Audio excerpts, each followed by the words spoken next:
The moment Elias Grant pushed open that barn door on Christmas night, he expected to find nothing but sleeping cattle and the familiar scent of hay. What he found instead was a choice that would shatter the carefully constructed walls around his broken heart. A young woman collapsed in the hayloft, her lips blue with cold, clutching an infant who had stopped crying hours ago. In less than 5 minutes, they would both be dead. He had 60 seconds to decide: walk away and preserve the safe emptiness he'd built, or step back into the terrifying vulnerability of caring whether someone lived or died. This is their story. If you stay until the end, please hit that like button and comment with your city. I want to see how far this tale of second chances travels across the world. The wind that Christmas night didn't howl, it screamed. It came tearing across the Montana plains like something alive and furious, hurling snow against the weathered boards of Elias Grant's ranch house, seeking every crack and crevice where warmth might hide. Inside his cabin, Elias sat in the leather chair that had been his father's, staring at a fire that gave heat but no comfort, listening to the storm rage against the only home he'd ever known. He was 43 years old, and he had perfected the art of being alone. The clock on the mantel, one of the few things he'd kept from before, ticked toward 9.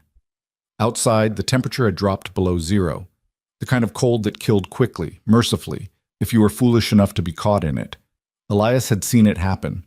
Cattle frozen standing up. A traveling salesman found 3 miles from town, peaceful as sleep. Winter in Montana didn't negotiate. He drained the last of his coffee, now cold, and set the cup down with the deliberate care of a man whose every movement was measured, controlled. No wasted motion, no unnecessary sound. The cabin was clean to the point of sterility, dishes washed and put away, floor swept, everything in its place. A home that looked like no one lived there, which was precisely how Elias wanted it. But the animals still needed checking. With a sigh that came from somewhere deep and tired, he rose and reached for his coat. Heavy sheepskin, worn soft over years of use. His hat. Thick gloves. The woolen scarf his mother had knitted before the influenza took her, back when he was still a boy who believed good people didn't die for no reason. He wrapped it around his face until only his eyes showed, gray as winter sky and just as warm. The door fought him when he opened it, the wind trying to keep him inside or hurl him into the darkness. He couldn't tell which. He leaned into it, a big man made bigger by layers of wool and leather, and stepped out onto the porch. Snow immediately stung his exposed skin, tiny knives of ice that made his eyes water. The barn was only 50 yards away, but it might as well have been 50 miles. Elias put his head down and walked, each step a battle against wind that wanted to push him sideways, backward, anywhere but forward. The snow was knee-deep already, deeper in the drifts, and still falling so thick he could barely see the barn's dark shape ahead. His lantern swung wild, throwing crazy shadows that danced and died in the white chaos around him. 15 years ago, he'd walked this same path in weather just like this, hurrying home from a neighbor's ranch where he'd stayed too long over cards and whiskey.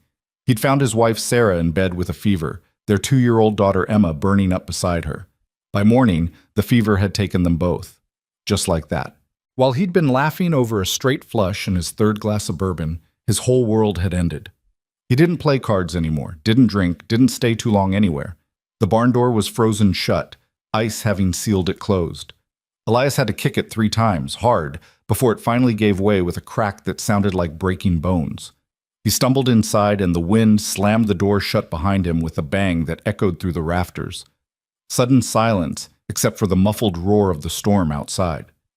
Elias stood still for a moment, breathing hard, frost forming on his scarf from his own breath. The barn was dark except for his lantern, but warmer than outside. The body heat of the animals and the insulation of thick walls making it almost bearable. He could hear the cattle shifting in their stalls, the soft whicker of his 2 horses. "Easy," he called out, his voice rough from disuse. He didn't talk much, even to animals. "Just checking on you, He made his rounds methodically. Checked the water troughs, frozen on top, but he'd filled them before dinner and the animals had enough to get through the night. Checked the hay racks, full. Counted heads, all present. He'd lost a calf to wolves the week before, and it had put him in the habit of being thorough. Everything was as it should be. He was turning to leave, already thinking about the fire waiting back at the cabin, when he heard it. A sound so soft, so out of place, that at first he thought he'd imagined it. A whimper, barely audible over the storm. Almost animal, but not quite. Elias froze, his hand on the door. The sound came again from above, from the hayloft. His first thought was wolves. They sometimes denned up in barns during the worst storms, and God help you if you cornered one. His second thought was that wolves didn't whimper like that. That sound was human, or had been human before the cold had started stealing the life from it. Hello? His voice came out sharper than he intended, echoing off the walls. No answer, just that sound again, weaker now, dying. Elias raised his lantern and moved toward the ladder that led up to the loft.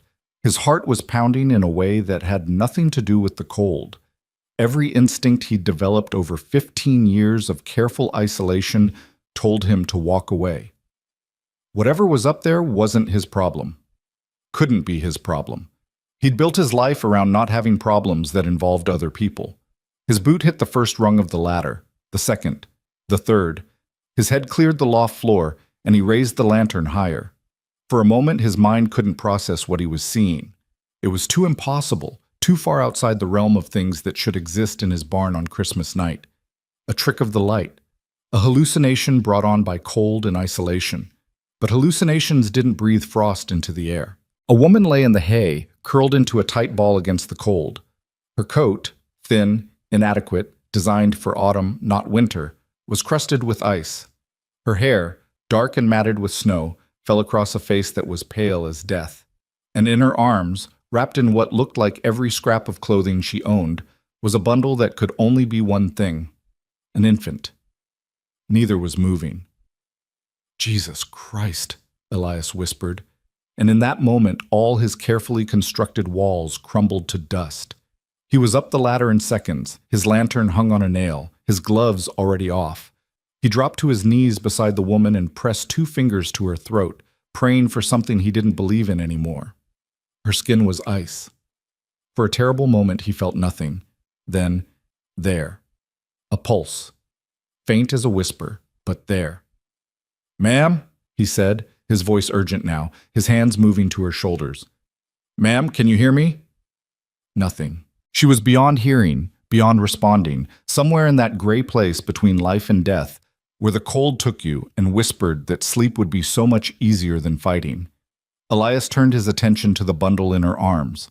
She was clutching it with the last of her strength, frozen fingers locked around it even in unconsciousness. He had to pry them loose, gentle but firm, his heart in his throat. The cloth fell away. A baby. Tiny. Maybe 6 months old, maybe younger. A girl, judging by the small pink dress visible under layers of makeshift wrapping. Her lips were blue. Her small face was still. But when he pressed his ear close to her mouth, he felt it, the barest brush of breath against his cheek. Alive. Both of them. Barely. "Okay," Elias said, talking to himself now, to the fear rising in his chest. "Okay. Think." He couldn't warm them here. The barn was shelter from the wind, but nothing more. They needed heat, real heat, and fast. But the cabin was 50 yards away through a blizzard. Carrying both of them, he'd be lucky to make it himself, let alone keep them from freezing. But leaving them here meant watching them die. Not a choice at all, really.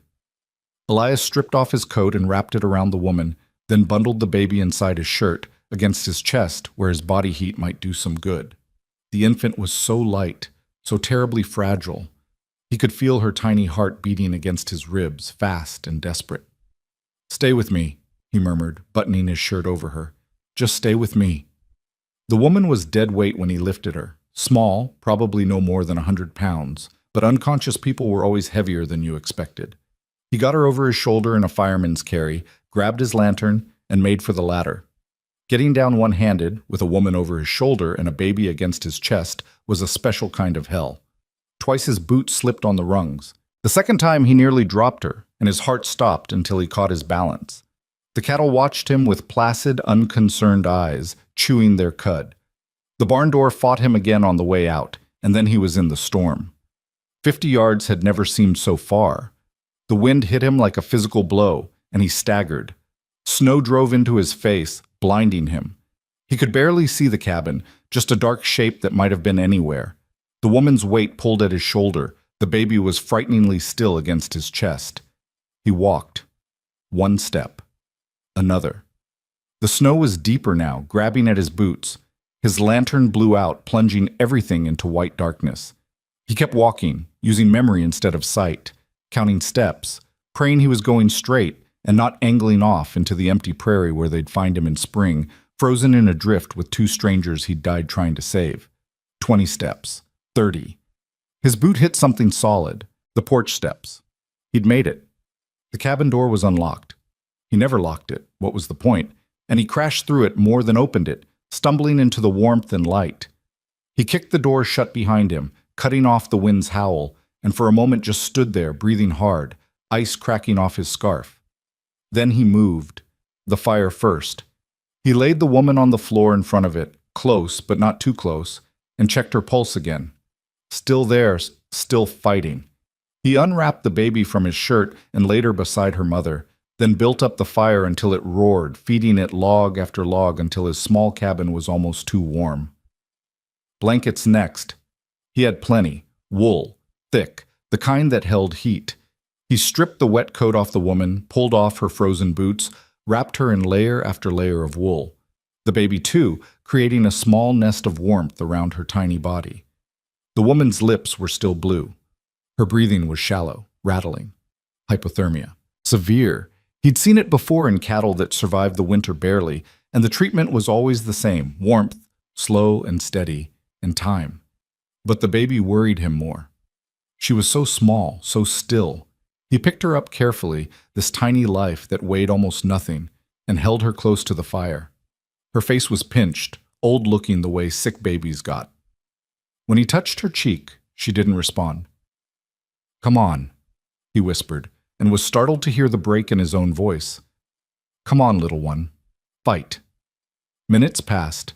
He sat cross-legged on the floor, holding the baby, watching the woman breathe, feeding the fire. The clock ticked. The storm raged outside. His world had shrunk to this: a cabin, a fire, two strangers who would be dead if he'd checked the barn 5 minutes later. Then the baby made a sound. A small sound, barely a whimper, but it was life. Her eyelids fluttered. Her small mouth opened in what might have been the beginning of a cry, though no sound came out. But her cheeks were pinking up, just slightly, and when he touched her hand, her tiny fingers curled around his thumb with surprising strength. "That's it," Elias breathed. "That's it. You fight." And she did. Over the next hour, he watched color return to her small face, watched her breathing deepen and steady, watched her eyes open, dark eyes, aware and frightened and alive. When she finally did cry, it was the most beautiful sound Elias had heard in 15 years. He found milk in his cold box. He kept a cow for such purposes and warmed it carefully, testing it on his wrist the way some long-buried instinct told him to. The baby drank greedily when he offered it in a clean cloth, sucking it down with desperate hunger that spoke of hours or maybe days without food. "Easy," he murmured, the word coming without thought. "Easy. There's more. You don't have to rush." While the baby fed, he turned his attention back to the woman. She was warming too, but slower. Her breathing was better, less labored, but she hadn't stirred. He checked her over as best he could without undressing her. No obvious injuries, no signs of frostbite except maybe on her fingertips, which were an angry red. Her hands were rough, calloused. Working hands. Her dress, visible under the blankets, was plain homespun, mended in several places. Poor. Traveling, caught in the storm. But that didn't explain what she was doing in his barn. The nearest town was Redemption, 12 miles south, and the nearest neighbor was 6 miles east. No one traveled through here without good reason, and no one traveled in winter with a baby unless they were running from something or had nowhere else to go.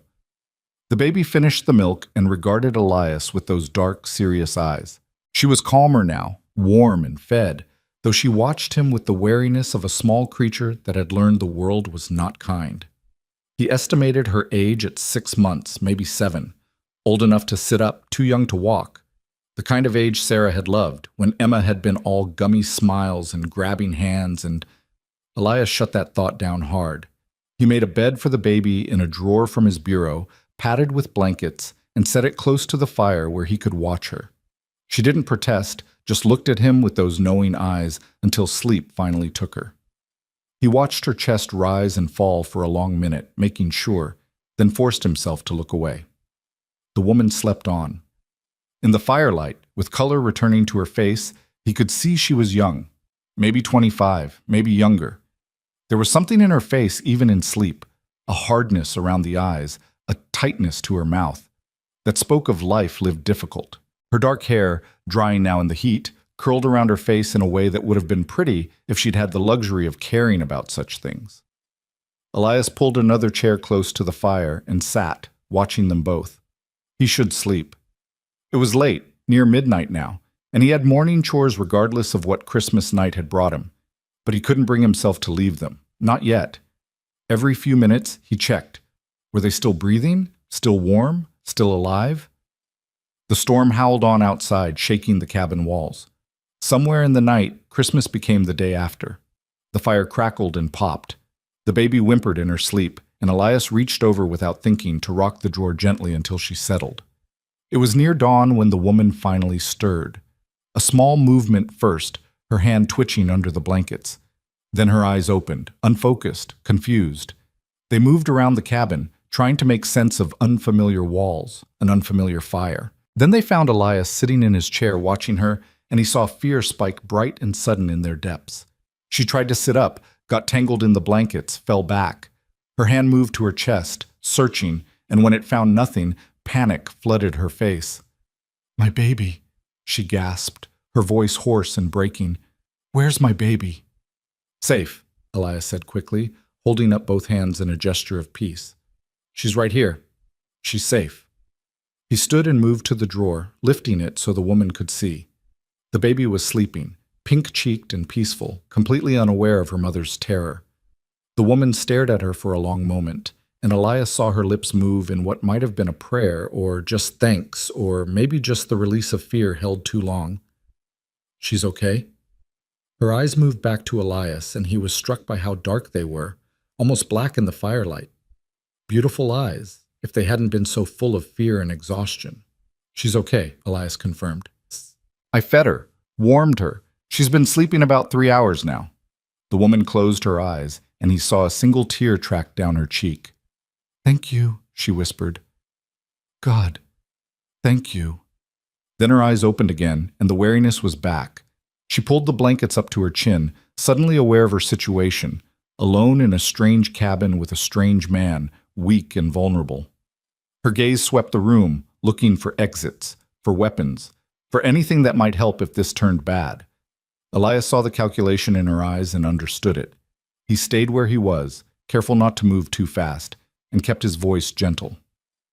"My name is Elias Grant. This is my ranch. I found you in my barn about 5 hours ago. You were pretty far gone, both of you." He paused. "Do you remember how you got there?" She studied him for a long moment, and he let her. He knew what she saw. A big man, over 6 feet, broad-shouldered from years of ranch work, beard going gray. Eyes that probably looked hard because they'd seen hard things, the kind of man who could be dangerous if he wanted to be.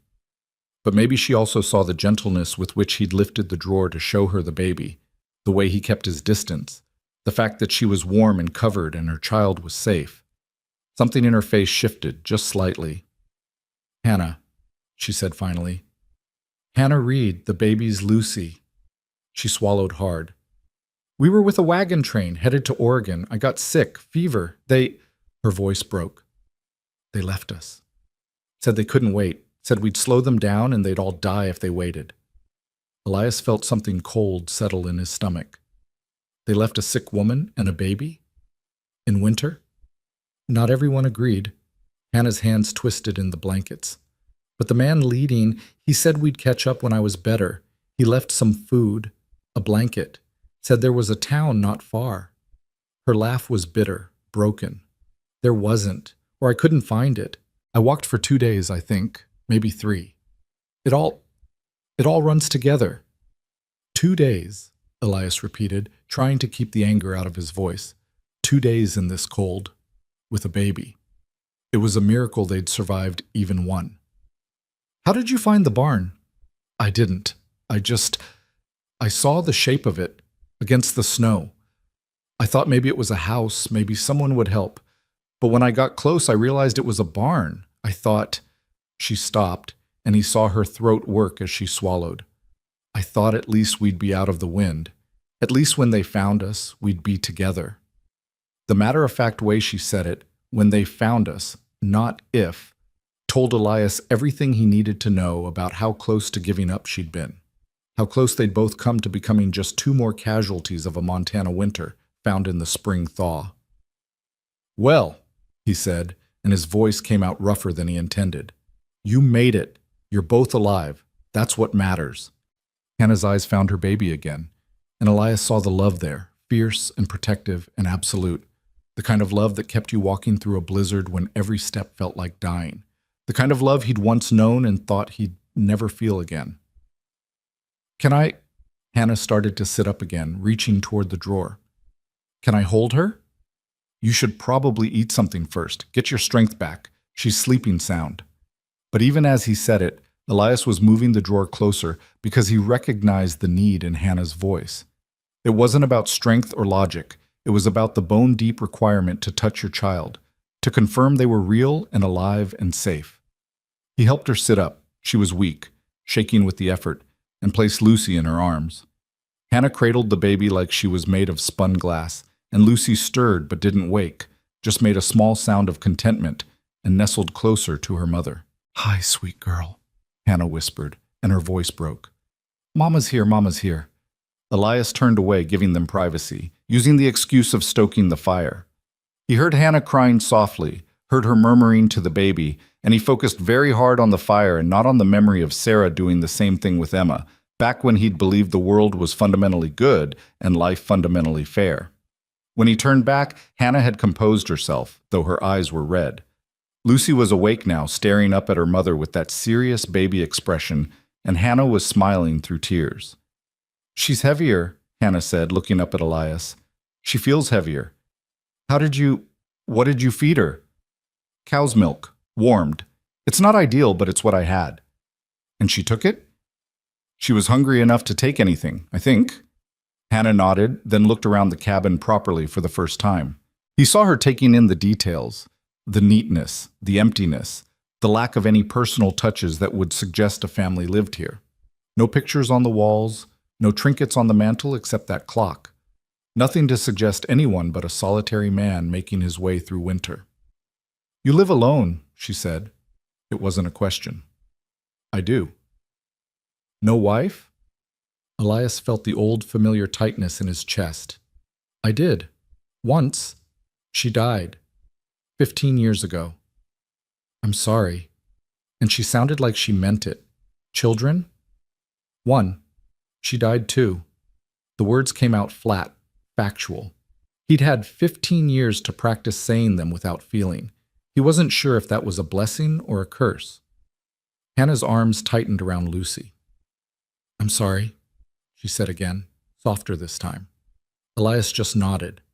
He didn't talk about Sarah and Emma. Didn't think about them if he could help it. And he certainly didn't discuss them with strangers, no matter how they'd come to be in his cabin. You should eat, he said, changing the subject. Get your strength back. I'll make something. You don't have to. You're in no condition to be making demands, Mrs. Reed.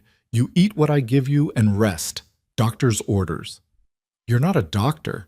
No, but I've kept enough cattle alive through winter to know how to treat hypothermia. The principle's the same. He thought he saw a ghost of a smile touch her lips. You're comparing me to a cow? A cow would have had better sense than to be walking through a blizzard with a baby. That definitely was a smile, small and fleeting, but there. Fair point, Mr. Grant. Elias, he said, if you're going to be sleeping in my cabin and eating my food, you might as well use my given name. Hannah, she said in return, though I suppose you already knew that. He made stew, simple, just beef and vegetables, and the last of the bread from 2 days ago, but hot and filling. Hannah ate like she was starving, which she probably was, holding Lucy in one arm and the bowl in the other. The baby watched the proceedings with interest, tracking the spoon from bowl to mouth with her dark eyes. "She's beautiful," Elias said without thinking, and then immediately regretted it when Hannah looked up sharply. But her expression softened when she saw he meant the baby, not her. "She is," Hannah agreed, smoothing Lucy's dark hair. "She looks like her father, same eyes, same serious expression." A pause, heavy with things unsaid. "He died. Before she was born." "I'm sorry." "Cholera. Took half the town. He was a good man, kind. We were going to Oregon to start fresh, away from the memories. I decided to go anyway after he died. Seemed like what he would have wanted." She looked down at Lucy. "Stupid, probably. A pregnant woman traveling cross-country. But I didn't have anything left where we were. No family, no prospects. Just debts and sympathy. And a future that looked pretty bleak." Elias understood that feeling, the need to run from what hurt, even when you knew you couldn't outrun grief. "Oregon's a long way from here." "I'm aware." Her voice was dry. "Farther now than when I started, seems like." "What will you do? The wagon train?" "Is gone." Hannah said it with finality. "They made their choice. I'm not fool enough to think they'll come back for us, or that I could catch them even if I wanted to. They're probably 2 weeks ahead by now, maybe more." "The town, then. Redemption. It's only 12 miles south. When the road's clear, I could take you—" "And do what?" Hannah looked at him squarely. "I have no money, Mr. Grant."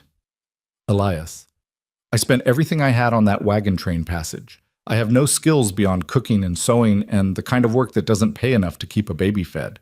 I've got no family to wire, no one to take me in." Her voice didn't waver, but he heard the fear underneath it. "I'm 24 years old, widowed, with an infant, and no prospects. In any town I go to, I'll end up in a laundry or worse, and Lucy will end up in an orphanage or with strangers, and I'd rather—" She stopped, clamped her mouth shut, but Elias heard what she hadn't said. "I'd rather die." "You'll stay here," he heard himself say. "Until spring anyway. Roads won't be passable for another 2-3 months. By then you'll have your strength back. You can decide what to do from there." Hannah stared at him. "I can't impose—" "You're not imposing, I'm offering. You don't know me. I could be a thief, a murderer. You nearly died to keep your baby alive. That tells me what I need to know about your character. People will talk. A man and a woman alone. Let them talk. Nearest neighbor is 6 miles. Unless you plan on hiking over there to introduce yourself, I don't see how anyone would know." Hannah was quiet for a long moment, studying him with those dark eyes. And Elias had the uncomfortable feeling she was seeing more than he wanted her to, looking past the gruff exterior to the lonely man underneath, the one who'd been alone too long and was maybe, just maybe, tired of it. "Why?" she asked finally. "Why would you do this for strangers?" Elias looked at the fire, at the baby in Hannah's arms, at the snow still falling past his window. Why? Because 15 years ago, he'd stayed too long at a card game and come home to find his family dead. Because he'd spent every day since wondering if he could have saved them if he'd been there. Because tonight, he'd had a second chance to save someone, and he'd taken it, and now they were alive and warm, and he wasn't going to throw them back into the cold to die. Because he was tired of living in a house that felt like a tomb. Because it's Christmas, he said finally, which was true enough, though not the whole truth. And because you're here, and I've got room, and turning you out would make me the kind of man I don't want to be. Hannah looked down at Lucy, who had fallen asleep again in her arms, milk-drunk and content. When she looked back up at Elias, there were tears in her eyes again, but she was smiling. "Okay," she said softly. "Okay. Thank you. We'll stay until spring." Elias nodded, not trusting himself to speak, wondering what the hell he'd just agreed to. 3 months. That's all it would be. 3 months, and then she'd leave, and his life would go back to the careful, controlled emptiness he'd built. 3 months. It seemed like nothing. It seemed like everything. Outside, the storm finally began to ease. The wind died from a scream to a whisper. The snow kept falling, but gentler now, softer, covering the world in white silence. And inside the cabin, Elias Grant stoked the fire and watched two strangers sleep, and felt the first crack in the ice around his heart. He told himself it meant nothing. He told himself 3 months would pass quickly. He told himself he'd be fine when they left. He was wrong about all of it. The first morning broke cold and clear, the storm having finally exhausted itself sometime before dawn. Elias woke in his chair by the fire, his neck stiff and his back complaining, to find pale sunlight streaming through the frost-covered windows and the sound of a baby fussing softly. Hannah was already awake, sitting up on the makeshift bed he'd arranged for her on the floor, trying to soothe Lucy, who was working herself up to a proper cry. She looked better than she had the night before, color in her cheeks, awareness in her eyes, but exhausted in a way that spoke of interrupted sleep and worry that didn't stop just because the sun came up. "She's hungry," Hannah said, noticing he was awake. There was apology in her voice, as if the baby's needs were an imposition. "I'll warm some milk." Elias stood, his joints protesting, and moved to the stove. The cabin was cold. The fire had burned down to embers, and he built it back up while the milk heated, aware of Hannah watching him with that careful wariness that hadn't fully left her eyes. Lucy's fussing escalated to crying, and Hannah tried to comfort her, rocking her, murmuring soft words that did nothing to stem the hungry wails. Elias had forgotten how loud babies could be, how their cries seemed designed by nature to be impossible to ignore. The sound went straight through him, touching places he'd thought long frozen. "Here!" He brought the milk over, tested on his wrist again, and handed Hannah the cloth he'd used the night before.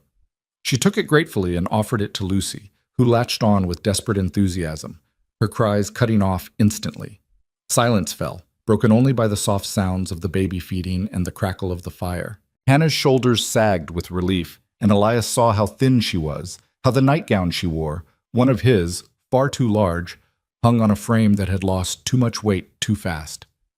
"When did you last eat?" he asked. "Before last night, I mean." Hannah thought about it, her brow furrowing. "I don't know, 2 days? 3?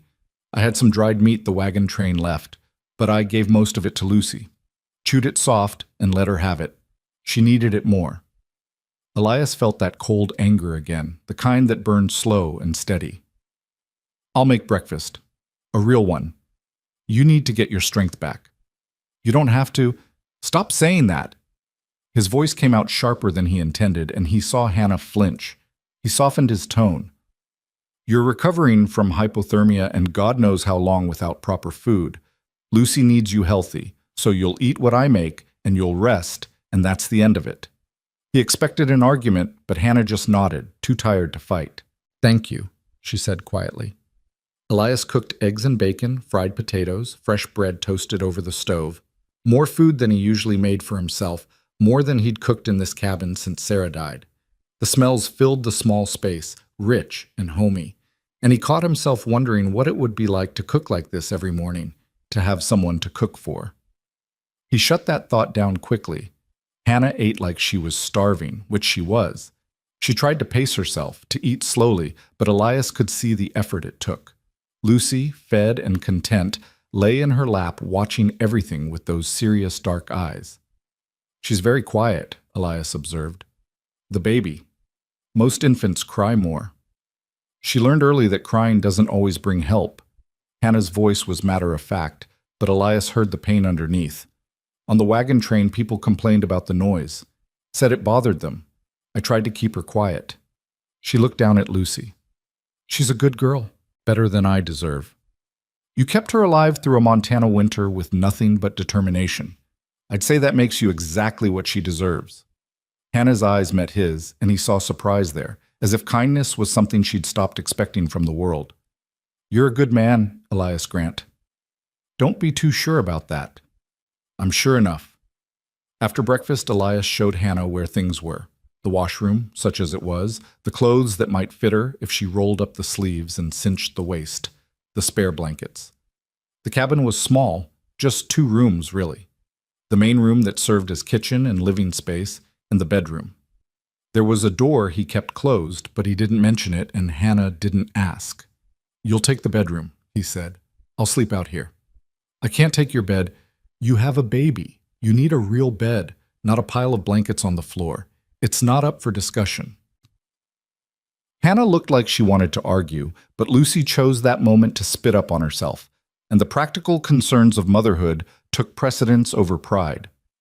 Elias showed her where the washing things were, then excused himself to check on the animals. Outside, the world was transformed. The storm had left nearly 2 feet of new snow, sculpting everything into soft, white shapes that sparkled in the morning sun. The sky was that particular shade of blue you only got after a blizzard, clear and cold and endless. Beautiful, if you had the luxury of appreciating beauty when you didn't have to fight it to survive. The animals were fine, hungry, and thirsty, but none the worse for wear. Elias fed them, broke the ice on the water troughs, mucked out stalls. Normal work, familiar work, the kind of thing he could do without thinking, but his mind wasn't on the work. It was on the woman in his cabin. He didn't know what he'd been thinking, offering to let her stay. 3 months was a long time. A long time to have someone in his space, disrupting his routines, forcing him to be aware of another human being. He'd gotten used to silence, to solitude, to days that passed in predictable sameness. Now he'd invited chaos in the form of a woman and a baby, and some part of him, the part that had built walls around his heart and locked the nursery door, was screaming at him to fix this, to send them to town, to get back to the safety of being alone. But he thought about Hannah's thin frame, about Lucy's serious eyes, about the fact that they'd been abandoned to die by people who should have protected them. And he knew he couldn't do it, couldn't send them away. Not yet. Maybe not ever. The thought terrified him. He stayed in the barn longer than necessary, putting off going back inside, but eventually the work was done and there was no more excuse to hide. He trudged through the snow back to the cabin, stomping his boots on the porch to knock off the worst of it. When he opened the door, he stopped. The cabin was different, not in any big way, but in 100 small ones. A blanket folded neatly on the back of the chair, dishes washed and drying by the sink, the floor swept, and Hannah, wearing a pair of his old work pants rolled up at the ankles and a flannel shirt that swallowed her, standing at the stove stirring something that smelled like soup. "You should be resting," Elias said. Hannah turned, and he saw that she'd washed her hair, braided it back. Without the dirt and exhaustion obscuring her features, he could see she was prettier than he'd first thought. Not beautiful in a way that would stop traffic, but there was something in her face, a strength, a determination, that made her striking. "I've been resting all morning," she said. "I'm not used to sitting idle, and you've been generous enough already without me being a burden." "You're not. I found vegetables in your cold box," she continued, talking over his objection. "And some beef bones. I made soup. It's not much, but you don't need to earn your keep, Hannah." She turned back to the stove, her shoulders tight. "Yes, I do. I won't be a charity case. If I'm staying here, I'm contributing. That's how it works." Elias recognized the pride in her voice, the need to maintain dignity when everything else had been stripped away. He understood it because he'd felt it himself after Sarah and Emma died and people had tried to help him, to take care of him. The well-meaning neighbors bringing casseroles and sympathy he didn't want. He'd hated it, hated feeling weak, hated being the object of pity. "All right," he said finally, "but you're still recovering. Take it easy." Hannah nodded, not looking at him, and Elias let it drop. He hung up his coat, washed his hands, and found himself with nothing to do. His cabin, his routine, his carefully structured day, all of it disrupted by the presence of someone else. Lucy was asleep in the drawer-turned cradle, her small chest rising and falling steadily. Elias watched her for a moment, this tiny person who'd come into his life on a storm wind. 6 months old, Hannah had said, the same age Emma had been when the fever took her. He'd tried so hard not to remember what that was like, the weight of a baby in his arms, the trust in their eyes, the terrifying responsibility of keeping something so fragile alive. "She likes you," Hannah said, and Elias looked up to find her watching him. "Lucy, she doesn't usually take to strangers, but she's comfortable with you, I can tell." "I haven't done much." "You saved her life. That's something." The soup was good, rich and warming, better than anything Elias had made in years. They ate in a silence that wasn't quite comfortable but wasn't hostile either. Lucy woke halfway through and demanded attention, and Elias found himself watching Hannah tend to her daughter with the kind of casual competence that came from months of practice. The way she checked the diaper, cleaned Lucy up, talked to her in that sing-song voice mothers used. It was familiar and painful and oddly comforting all at once. The days that followed developed a rhythm. Elias would wake early, build up the fire, tend the animals. Hannah would make breakfast, clean the cabin, care for Lucy. They'd eat lunch together, usually in silence. Afternoons Elias spent on ranch work, mending fences, chopping wood, all the endless maintenance a Montana winter required. Evenings they'd share dinner, and then Hannah would put Lucy to bed while Elias read or worked on small repairs. It was domestic, normal, the kind of life Elias had given up on ever having again, and it scared the hell out of him. But it was also nice. Coming in from the cold to find the cabin warm and smelling of whatever Hannah had cooked. Hearing Lucy's gurgles and babbles, her delighted shrieks when something amused her. Having someone to talk to, even if the conversations were mostly practical. Where's the extra lamp oil? I noticed the roof is leaking above the bedroom. We're low on flour. Small things. Daily things. The building blocks of a life shared. One evening, about 2 weeks after Hannah and Lucy had arrived, Elias came in from evening chores to find Hannah singing. Just humming, really, a tune he didn't recognize while she worked at mending one of his shirts. Lucy was on a blanket on the floor, playing with a wooden spoon and making happy nonsense sounds. Hannah looked up when he entered and the humming stopped, self-conscious. Sorry, I didn't realize I was doing it. Don't stop on my account. She smiled small and quick and went back to her mending. But she didn't start humming again, and Elias felt the loss of it. He washed up and sat down to his own work, a bridle that needed fixing, and for a while they worked in companionable silence. Lucy babbled to herself, creating elaborate conversations in baby language that seemed to make perfect sense to her if no one else. She's going to start crawling soon, Hannah said suddenly. Lucy, she's almost there. I can see her figuring it out, working up the courage. You'll have your hands full then. I know. My mother always said once they're mobile, you never sit down again. Hannah's hand stilled on the mending, and her voice went soft. She died when I was 12. Fever, like your wife. I took care of my father after that, kept house for him until he passed 3 years ago. That's when I met Thomas, Lucy's father. It was the most she'd volunteered about her past, and Elias found himself curious despite himself. What was he like? Kind, gentle. He worked as a clerk, nothing exciting, but he was steady. Safe. She smiled at the memory. He used to read to me in the evenings, poetry mostly. He loved poetry. Used to say the world needed more beauty in it, and words were the cheapest way to make it. Sounds like a good man. He was. Her voice broke slightly. He would have loved her so much. Lucy? He was so excited when I told him I was pregnant. Started making plans, building a cradle, picking out names. He died 2 months before she was born. Never got to meet her. I'm sorry. Hannah looked at him, and there was understanding in her eyes. You know what it's like to lose them, your wife and daughter. It wasn't a question, but Elias nodded anyway. Sarah and Emma, 15 years ago next month. Does it get easier? The question he'd been asking himself for 15 years. No, he said honestly. It gets different. The sharp edges wear down, but the hole never fills in. You just learn to walk around it. That's what I'm afraid of. Hannah's voice was barely a whisper. That I'll wake up one day and realize I've built my whole life around avoiding the pain. That I'll be so busy walking around the hole that I forget how to actually live. Elias felt something twist in his chest, recognition sharp as a knife, because that's exactly what he'd done. Built his life around absence, around avoiding anything that might make him feel. Locked the nursery door and thrown away the key, told himself it was survival when really it was just slow dying. Don't be like me, he said, and was surprised by the roughness in his voice. Don't lock yourself away. Lucy needs more than that. What did Emma need? The question hit him like a physical blow. He opened his mouth to answer, to say something, anything, but no words came. Because he didn't know, couldn't remember. 15 years of trying not to think about her, and he'd succeeded so well that her face was blurry now, her laugh fading. He could remember the facts. 2 years old, dark hair like her mother, smile that lit up the room. But the living, breathing reality of her was gone.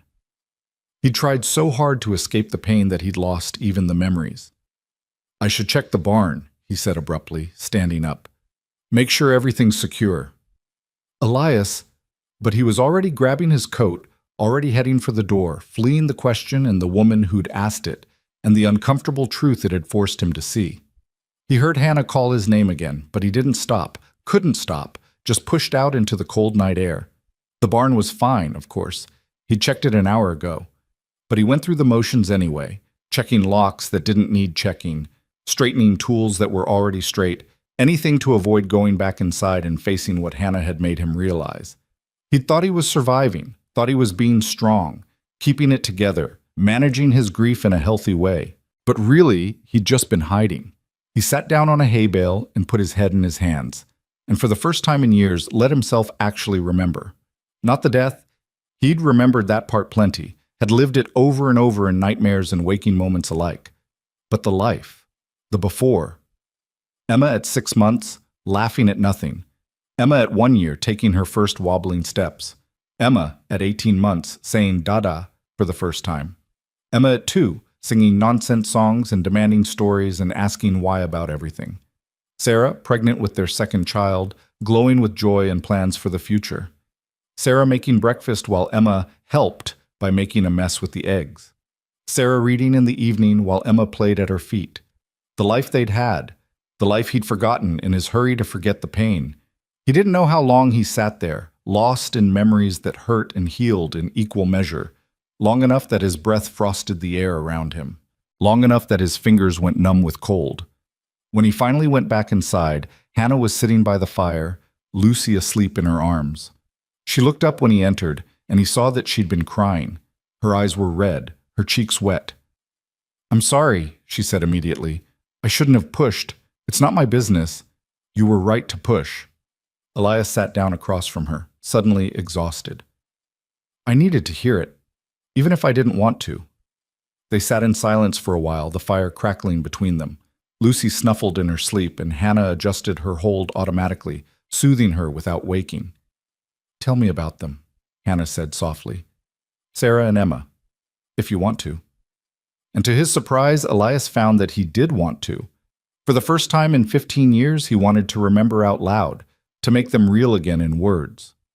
So he told her about how he and Sarah had met at a barn dance when he was 22 and she was 19, how she'd stepped on his feet during the first dance and laughed about it instead of apologizing, how they'd married 6 months later and built this cabin together, just the two of them, and their dreams.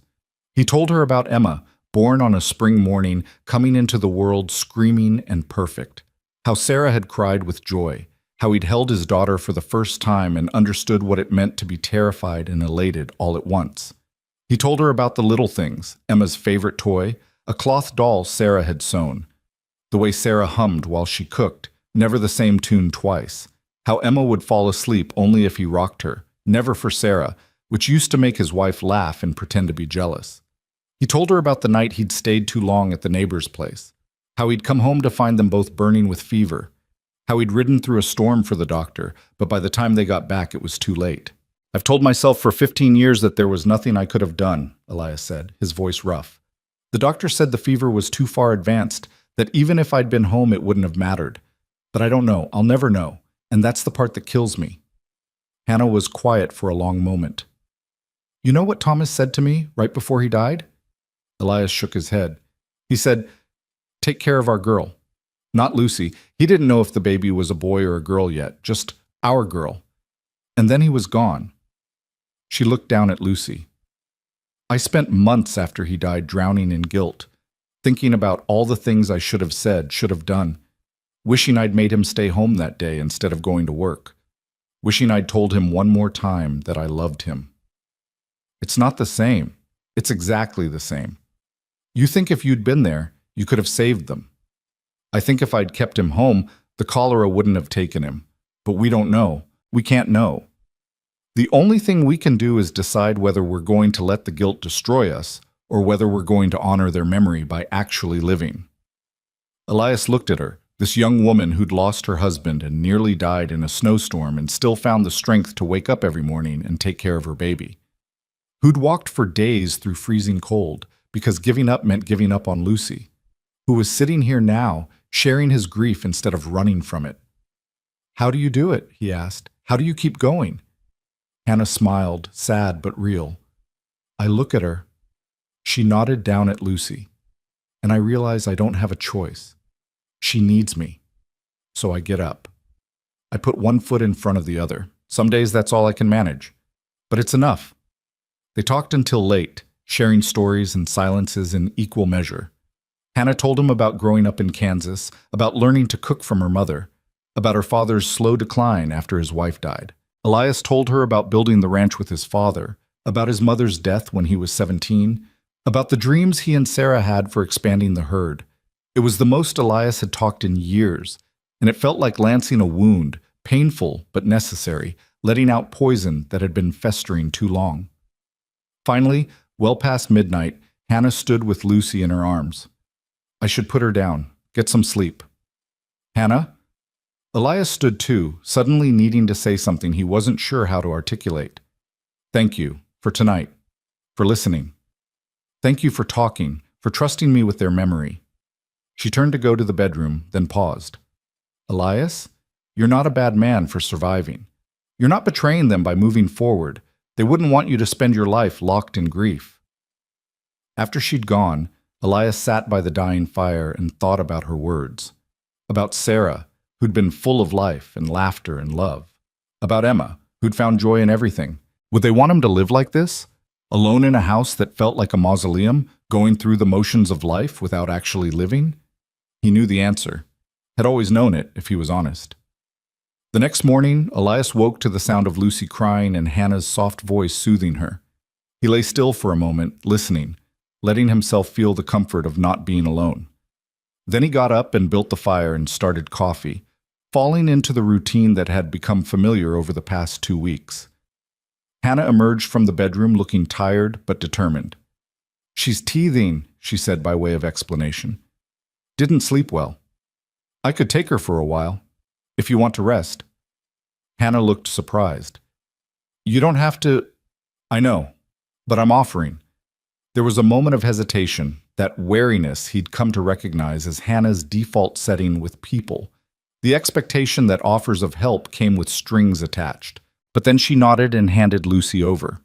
The baby was fussy, gnawing on her fist and whimpering. Elias held her awkwardly at first. It had been so long, but the old instincts came back. He walked with her, bounced her gently, hummed tunelessly the way he remembered doing with Emma.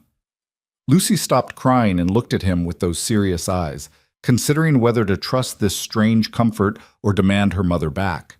After a moment, she decided to trust. She laid her head against his chest and stuck her thumb in her mouth, her small body relaxing against him. Something in Elias's chest cracked open. Not the walls coming down completely, but definitely a fissure letting light through. He looked up to find Hannah watching from the bedroom doorway, an expression on her face he couldn't quite read. "You're good with her." "Had some practice, long time ago." "It shows." The weeks passed and winter settled in hard. There were days when the cold was so fierce that Elias didn't bother with anything beyond feeding the animals and getting back inside. Days when the wind howled and the snow fell sideways and the cabin felt like the only warm spot in a frozen world. But inside things were warming in other ways. Hannah learned Elias's routines and he learned hers, and they found a way to orbit around each other without constant collision. She cooked meals that were better than anything he'd eaten in years. He made sure there was always firewood cut and stacked, water drawn from the well before it froze, small acts of care that added up to something bigger. Lucy thrived. She'd been so quiet when she first arrived, so still, but warmth and food and safety brought out the baby she was meant to be. She babbled constantly now, conducting elaborate conversations with herself in a language only she understood. She'd figured out how to roll over and was working on sitting up, getting closer every day. And she laughed, deep belly laughs that seemed too big for her small body, usually at things that weren't remotely funny, but delighted her nonetheless. Elias found himself doing things to make her laugh, making faces, playing peekaboo, All the silly things he'd done with Emma and thought he'd never do again. One afternoon in early February, Hannah was preparing vegetables for stew while Lucy played on a blanket near the fire. Elias was at the table, going over his accounts, when he heard Hannah say, "Elias, look." He glanced up. Hannah was pointing at Lucy, who had pushed herself up onto her hands and knees and was rocking back and forth, her face scrunched up with concentration. "She's going to do it," Hannah breathed. They watched, both holding still as if any movement might break the spell. Lucy rocked forward, then back, building momentum. Then, with a look of fierce determination, she lunged forward, moving one hand, then one knee, one crawl, then another. Then she lost her balance and tumbled sideways, landing on her back with a surprised expression. For a moment, silence. Then Lucy's face crumpled, and she started to cry. Hannah was there in an instant, scooping her up. "It's okay, sweet girl. You did it. You crawled. You're such a smart, brave girl." The praise worked better than comfort. Lucy stopped crying and looked at her mother with an expression that clearly said, "Did you see what I just did?" "I saw," Hannah laughed, pressing kisses to her daughter's head. "I saw. You were amazing." Elias felt that crack in his chest widen a little more. He'd missed this with Emma. She'd learned to crawl while he was out mending fence, and Sarah had told him about it when he came home. He'd felt cheated then, and now he realized what a gift it was to witness these moments. The first crawl, the first laugh, all the ordinary miracles that made up a life. "She'll be everywhere now," he said, and Hannah turned to him with a smile so bright it hurt to look at. "I know. I should probably be worried, but I'm so proud of her." "You should be. She's a fighter, like her mother." Hannah's smile softened into something else, something that made Elias's pulse quicken in a way that had nothing to do with exertion. "Takes one to know one," she said quietly. The moment stretched between them, heavy with things neither was ready to name. Then Lucy squirmed, demanding to be put down so she could try this new skill again, and the moment passed. But it had been there, and both of them knew it. That night, after Hannah had put Lucy to bed, she came back out to find Elias standing in front of the closed door he'd never explained. "What's in there?" she asked softly. Elias's hand was on the doorknob, had been for the past 5 minutes. "The nursery, Emma's room. I haven't opened it since—" His voice failed him. Hannah came to stand beside him. She didn't touch him, didn't push, just stood there in silent support. "Sarah decorated it while she was pregnant," Elias continued, his voice barely above a whisper. "Yellow curtains, a rocking chair her mother gave us. The cradle I built." His hand tightened on the knob. "After they died, I closed the door, locked it, told myself I'd deal with it later. That was 15 years ago." "You don't have to open it now." "I know, but I think—" He stopped, then started again. "I think maybe it's time." The lock was stiff from years of disuse, but it turned. The door swung open with a creak that seemed too loud in the quiet cabin. 15 years of dust, 15 years of air that hadn't circulated. But underneath the neglect, the room was exactly as Sarah had left it. The yellow curtains, faded now, but still cheerful. The rocking chair in the corner. The cradle, still holding the blanket Sarah had knitted. Elias stood in the doorway, unable to move forward or back, caught between past and present. He felt Hannah's hand slip into his, warm and solid and real. "Tell me about it," she said. "Tell me what she loved." So he did. He stepped into the room he'd abandoned and told Hannah how Emma had loved that mobile hanging over the cradle, would watch it spin for hours. How she'd refused to sleep anywhere but in Sarah's arms for the first 3 months. How the yellow curtains had been Sarah's idea because she said every baby deserved to wake up to sunshine. And as he talked, the room stopped being a shrine to death and became again what it was meant to be, a place for new life. They didn't stay long. It was enough just to have opened the door, to have let light and air in after all this time.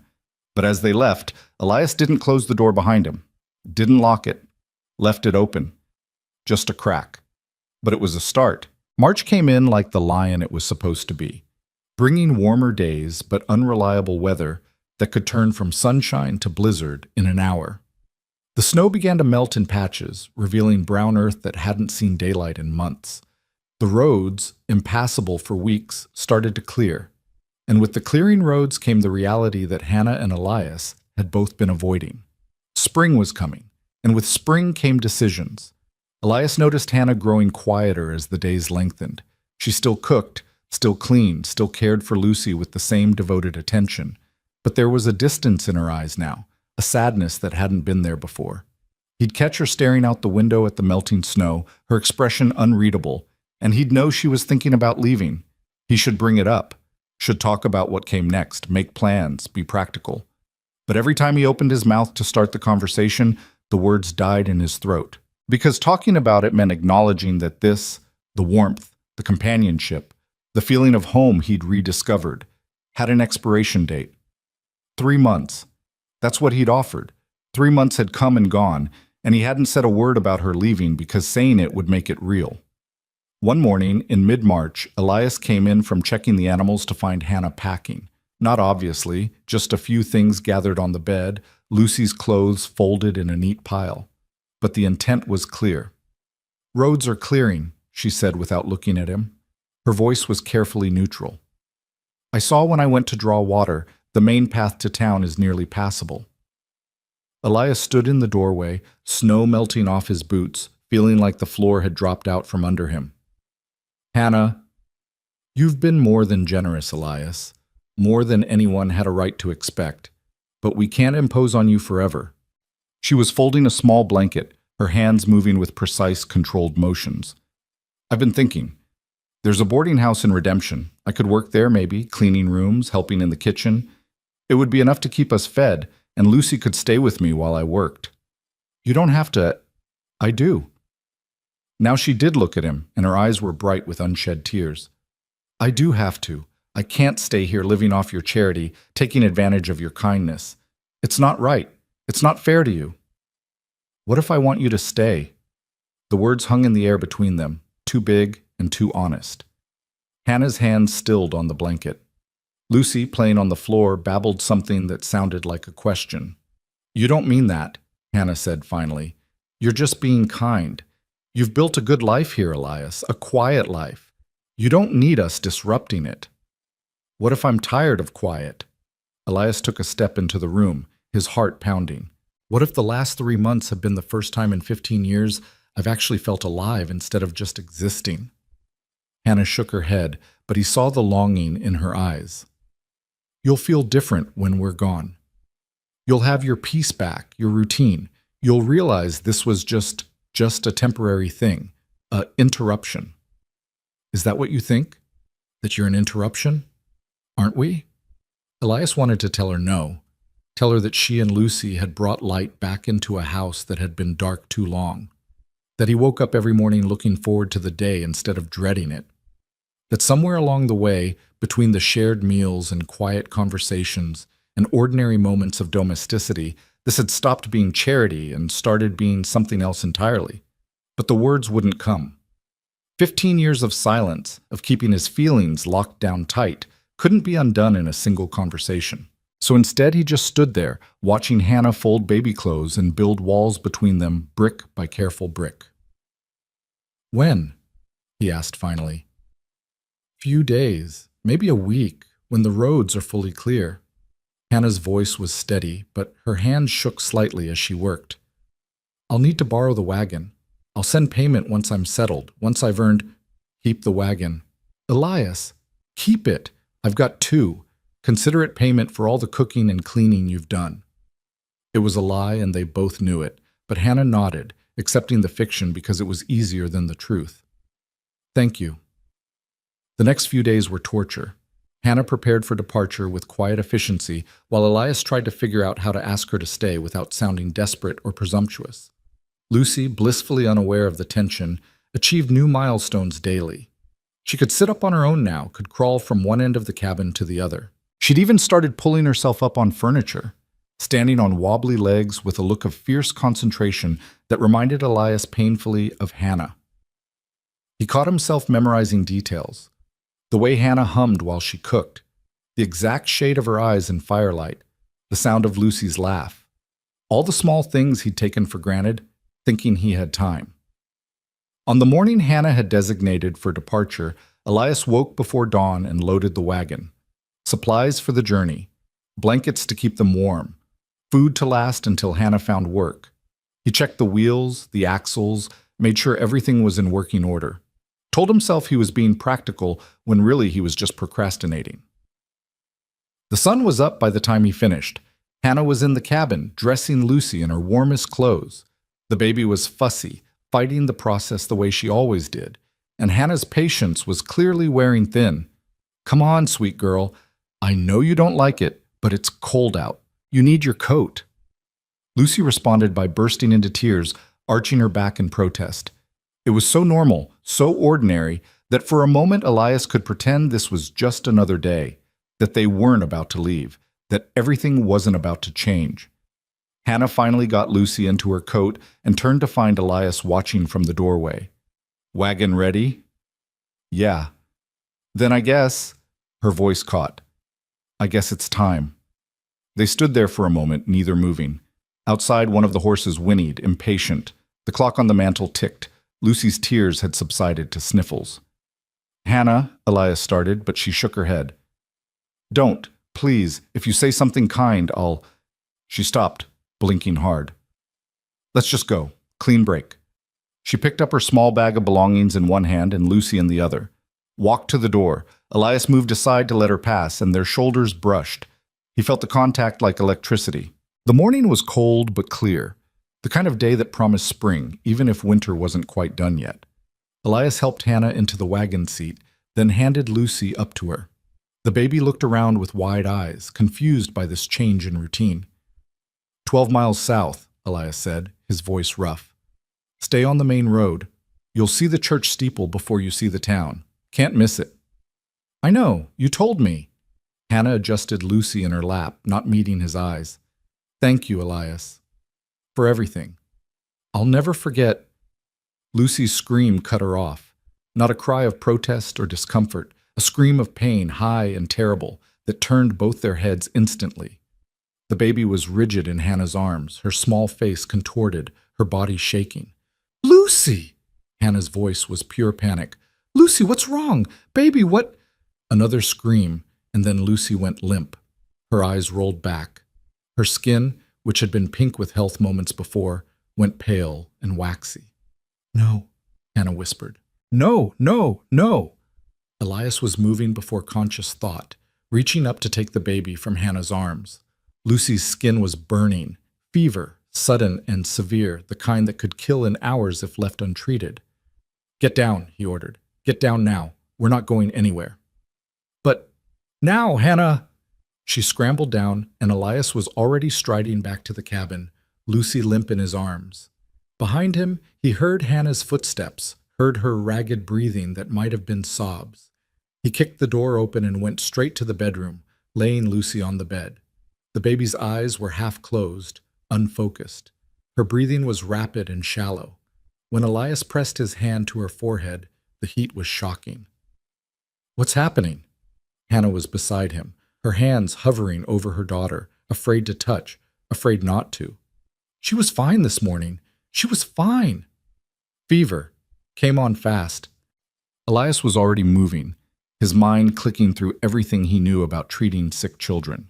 Not much, not enough, but more than nothing. "We need to cool her down, get her temperature under control."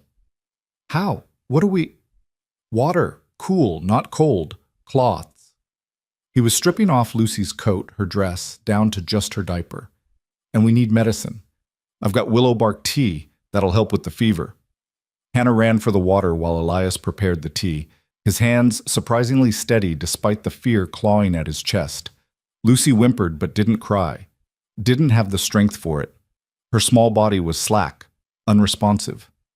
This was how it had started with Emma. The sudden fever, the rapid decline. He'd left for help and come back to find her already gone. The memory was so vivid it nearly knocked him to his knees.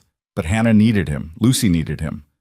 So he pushed the memory down and focused on what was in front of him. Hannah came back with a basin of water and clean cloths. Together they worked to cool Lucy's burning skin, wiping her down gently while Elias tried to get some of the willow bark tea into her. Most of it dribbled out. She was too weak to swallow properly. But some went down. It was the best they could do. "Should I go for the doctor?" Hannah asked. Her face was white, her hands shaking. I could ride 12 miles there and 12 back. Even if you rode hard, that's 5 hours minimum. We can't wait that long. Elias met her eyes. We handle this ourselves, together. The day passed in a blur of fear and desperate activity. They took turns cooling Lucy with wet cloths, trying to get medicine into her, monitoring her breathing. The fever spiked higher, and Lucy began to seize, her small body convulsing while Hannah held her and sobbed, and Elias felt helpless rage at his own inability to fix this. She's dying, Hannah whispered after the seizure passed. She's dying, and I can't. She's not dying. We're not letting her. Elias grabbed Hannah's shoulders, made her look at him. You hear me? We're not giving up on her. She's a fighter. She survived this long, survived things that should have killed her. She's going to survive this too. You don't know that. I know she's got you for a mother, and you're the strongest person I've ever met. So we fight. Understand? We fight until there's nothing left to fight with. Something in his words got through to Hannah. She nodded, wiped her eyes, and went back to caring for her daughter with renewed determination. Night fell. The fever raged on. Lucy drifted in and out of consciousness, sometimes crying weakly, sometimes dangerously still. Elias and Hannah worked through the dark hours, taking turns so one could rest while the other watched. But neither really slept, just sat in anxious vigil, waiting for the crisis to pass one way or the other. Somewhere around 3 a.m, Elias dozed off in the chair beside the bed. He woke to Hannah's voice, sharp with fear. Elias! Elias! He was up instantly, his heart pounding. What? What is it? She's not breathing. I can't feel her breathing. Elias bent over the bed, his ear to Lucy's mouth. For one terrible moment he felt nothing. No breath. No movement. No. He'd failed again. Let another child die while he was supposed to be protecting her. History repeating in the cruelest way possible. Then, there. The faintest brush of air against his cheek. Shallow, barely there, but breath. She's breathing, he said, his voice cracking with relief. It's shallow, but she's breathing. Hannah collapsed against him, her body shaking with sobs. Elias held her, this woman who'd been so strong for so long, finally breaking under the weight of her fear. He held her and let her cry and whispered promises he had no business making. She's going to be okay. She's going to make it. I swear to you, Hannah, she's going to be okay. He didn't know if he believed it, but he needed her to believe it, needed her to keep fighting. So he held her and lied with all the conviction he could muster. Dawn came gray and cold. Lucy's fever had dropped slightly. Not enough, but it was something. She was sleeping more peacefully now, less fitful. The worst might be over, or they might just be in the eye of the storm. Hannah sat beside the bed, holding Lucy's small hand, her eyes red-rimmed and hollow with exhaustion. Elias made coffee, forced Hannah to drink some, tried to get her to eat. She refused the food but accepted the coffee, wrapping her hands around the cup like it could warm parts of her the fire couldn't reach. I can't lose her, she said, her voice barely audible. She's all I have left. If she dies, she won't.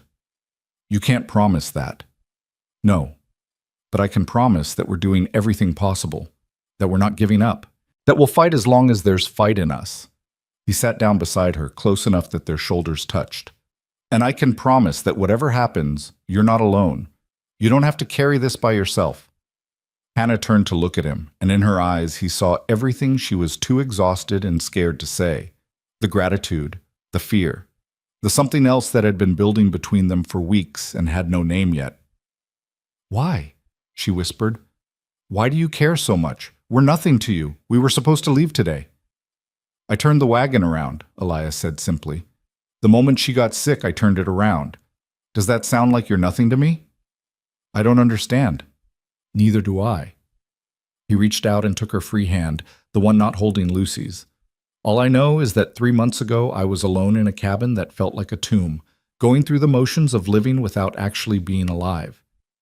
And then you showed up and everything changed. The cabin started feeling like a home again. I started looking forward to waking up instead of dreading it. I started remembering how to feel something other than grief. Elias, let me finish, please. He took a breath. I know we haven't known each other long. I know this is complicated, but the truth is, somewhere along the way, you and Lucy stopped being guests and started being, he faltered, searching for the right word. Started being necessary. To me. To my life. And the thought of you leaving, of going back to that emptiness, Hannah, I can't do it. Tears were streaming down Hannah's face now, and she was shaking her head even as she gripped his hand tighter. You're just scared. The situation, the fear. It's making you feel things that aren't real. This is real. This is the most real thing I've felt in 15 years. You barely know me. I know enough. I know you're brave and stubborn and fierce. I know you'd walk through a blizzard to save your child. I know you make terrible jokes when you're nervous, and you hum when you think no one's listening. I know you take your coffee with too much sugar, and you hate washing dishes, but you do it anyway. He moved closer, his eyes locked on hers. I know that when you smile, actually smile, not that polite thing you do for strangers, but a real smile, it lights up everything around you. And I know that I want to see that smile every day for whatever time we have left. What are you saying? I'm saying stay, not as a guest, not until spring or until the road's clear or until you find something better. Just stay, build a life here. Let me help you raise Lucy. Let me be... He stopped, terrified and exhilarated all at once. Let me be part of your family. Hannah stared at him, her mouth open, clearly shocked into silence. On the bed, Lucy stirred, made a small sound. Both of them turned instantly, but she was just shifting in her sleep, not waking. When Hannah looked back at Elias, her expression was anguished. I can't ask you to do that. To take on someone else's child, someone else's responsibility. You're not asking, I'm offering. There's a difference. But why? Why would you want this? We come with so much baggage, so many problems. You could find someone. I don't want someone. I want you. The words came out raw, honest. Both of you. I want mornings with bad coffee and Lucy's laugh and your terrible singing. I want arguments over stupid things and quiet evenings and all the ordinary moments that make up a life.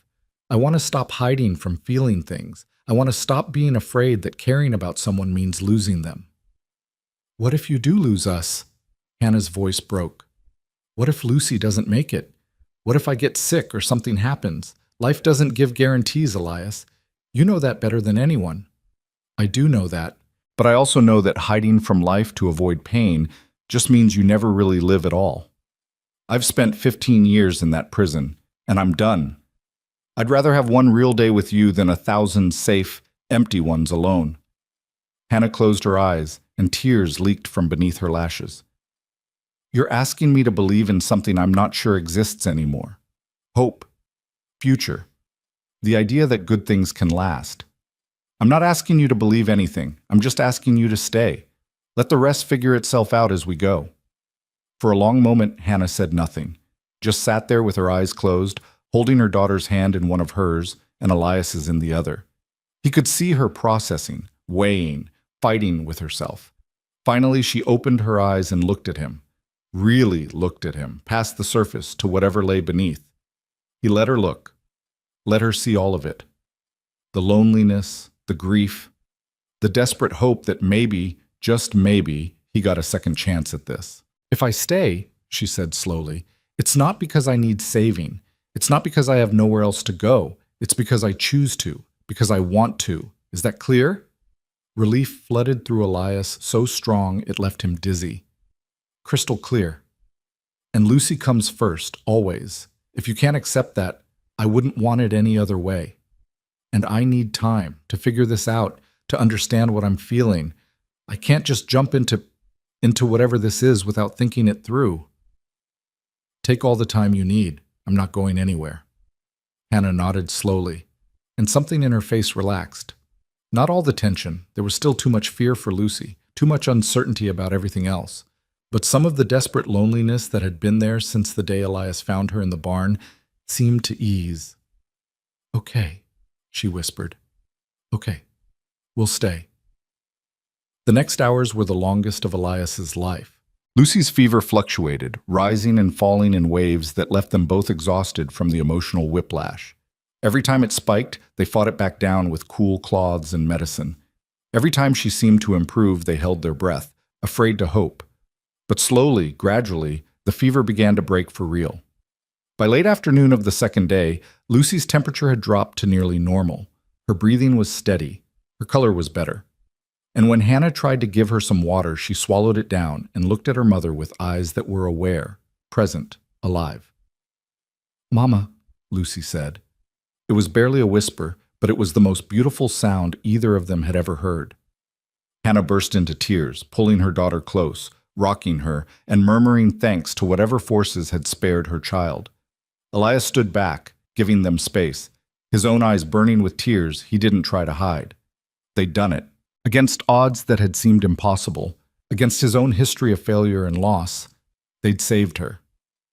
That night, with Lucy sleeping peacefully and Hannah dozing in the chair beside the bed, Elias stood at the window looking out at the dark Montana landscape. The same view he'd looked at for 15 years, but somehow it seemed different now. Less empty. Less like a prison. He thought about Sarah and Emma, about the life they'd had together. The guilt he'd carried for so long felt lighter somehow, not gone, but manageable. He thought they'd understand this, him finding a way forward, opening his heart again. Sarah had never wanted him to be alone.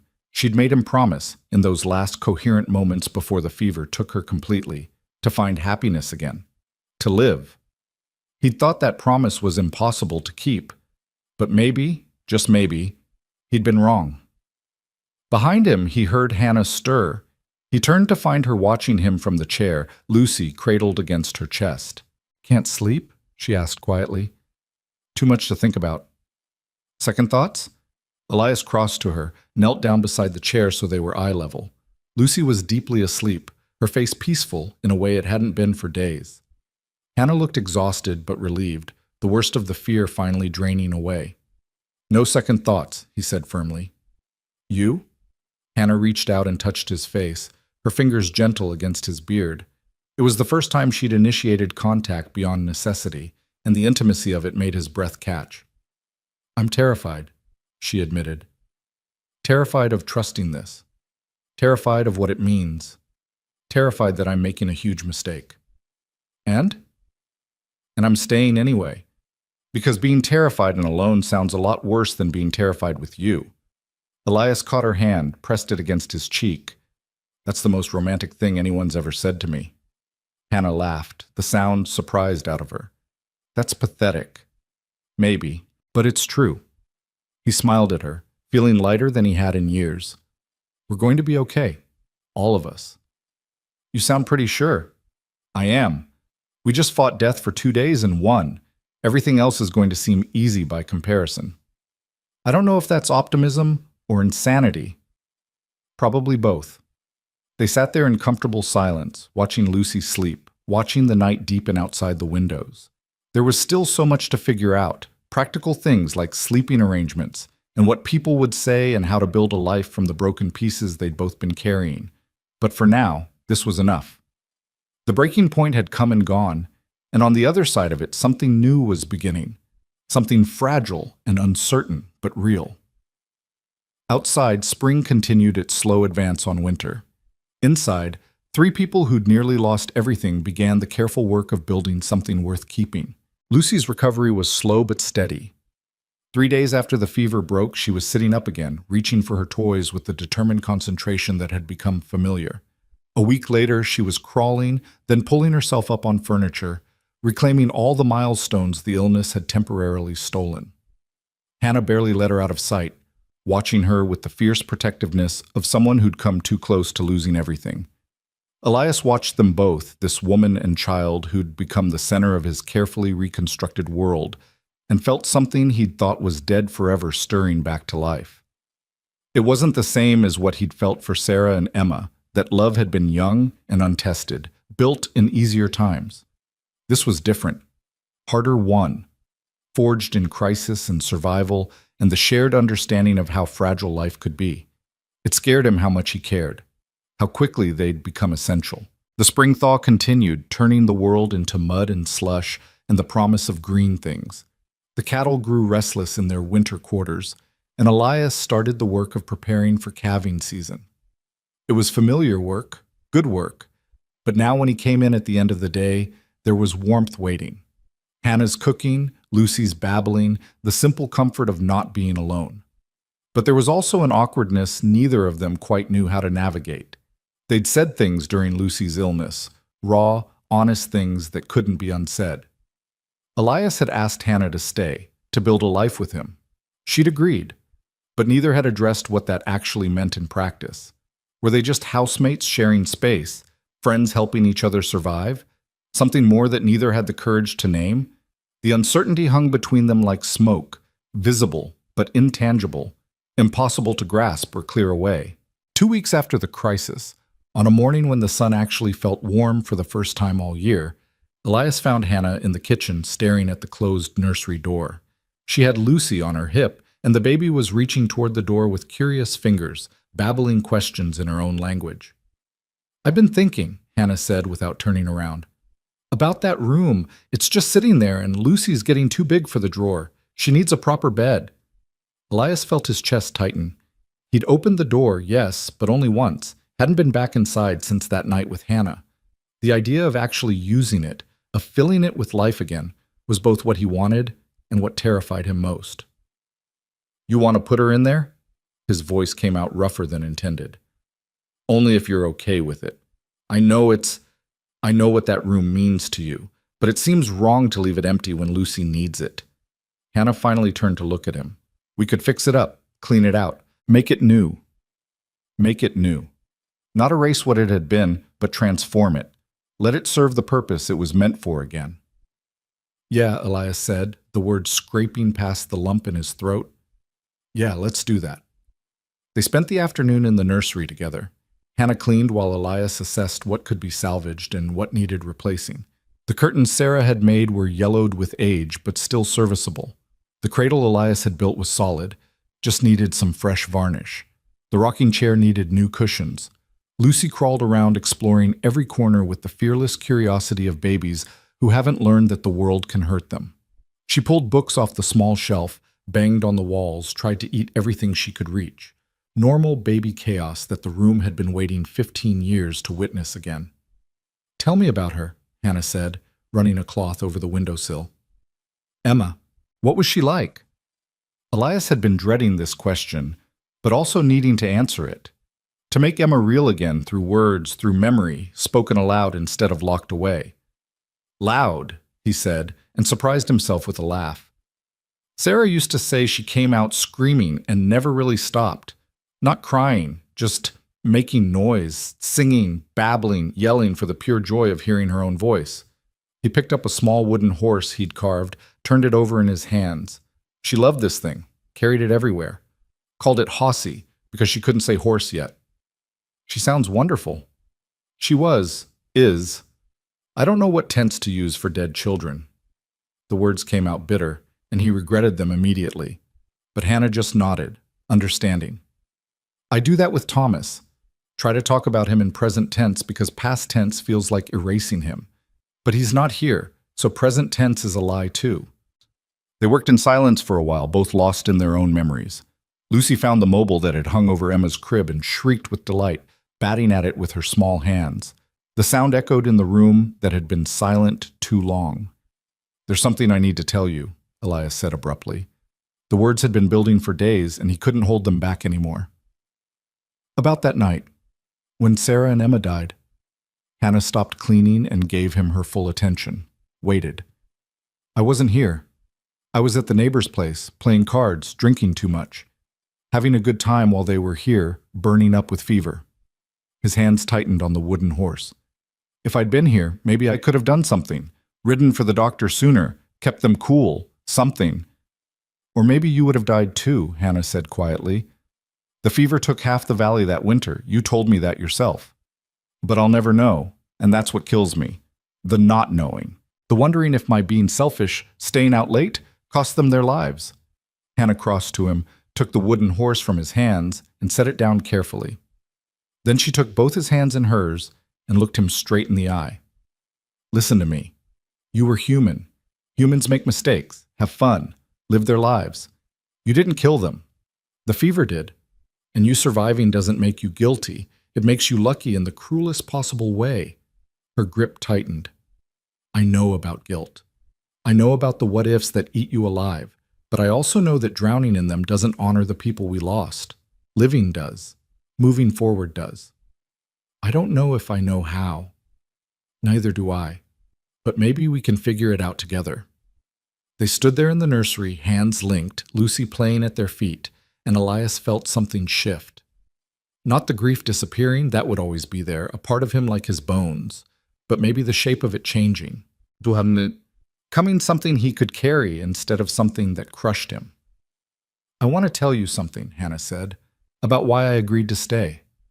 Okay. It's not because I had nowhere else to go. I could have made it work in town somehow. Would have been hard, would have struggled, but I could have survived. She paused, choosing her words carefully.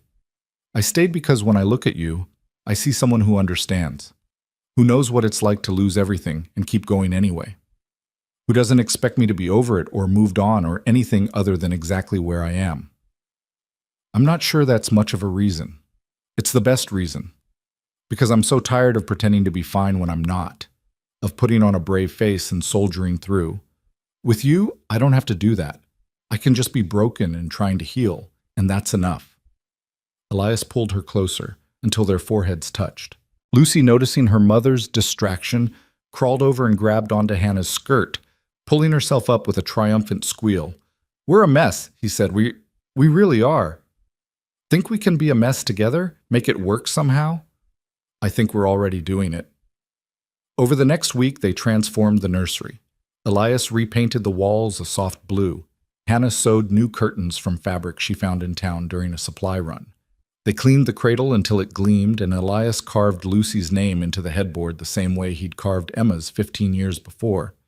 The rocking chair got new cushions that Hannah stuffed with wool from sheep she'd discovered Elias kept in a pasture he rarely mentioned. You have sheep? She'd asked when he brought the wool home. About 20. They mostly take care of themselves. Kept meaning to expand the flock, but never got around to it. Is there anything you don't have on this ranch? Company, at least until recently. She'd smiled at that, quick and real, and Elias had counted it as a victory. The day they moved Lucy into her new room, Hannah cried. Not sad tears, she insisted, but something else. Relief maybe, or gratitude, or just the overwhelming emotion of watching her daughter get something Hannah had thought they'd never have.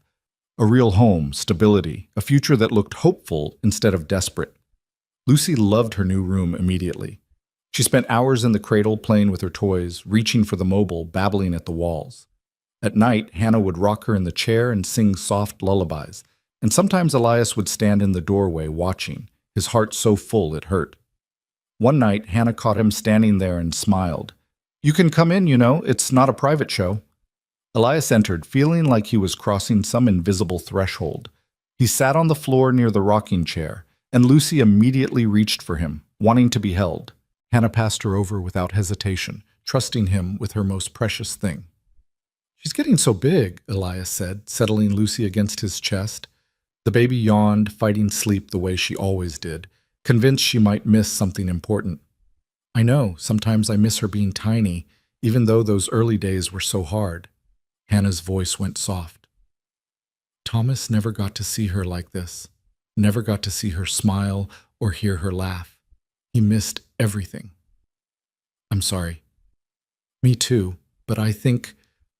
She paused, watching Lucy's eyes drift closed against Elias's shoulder. I think he'd be glad she has you, that we both do.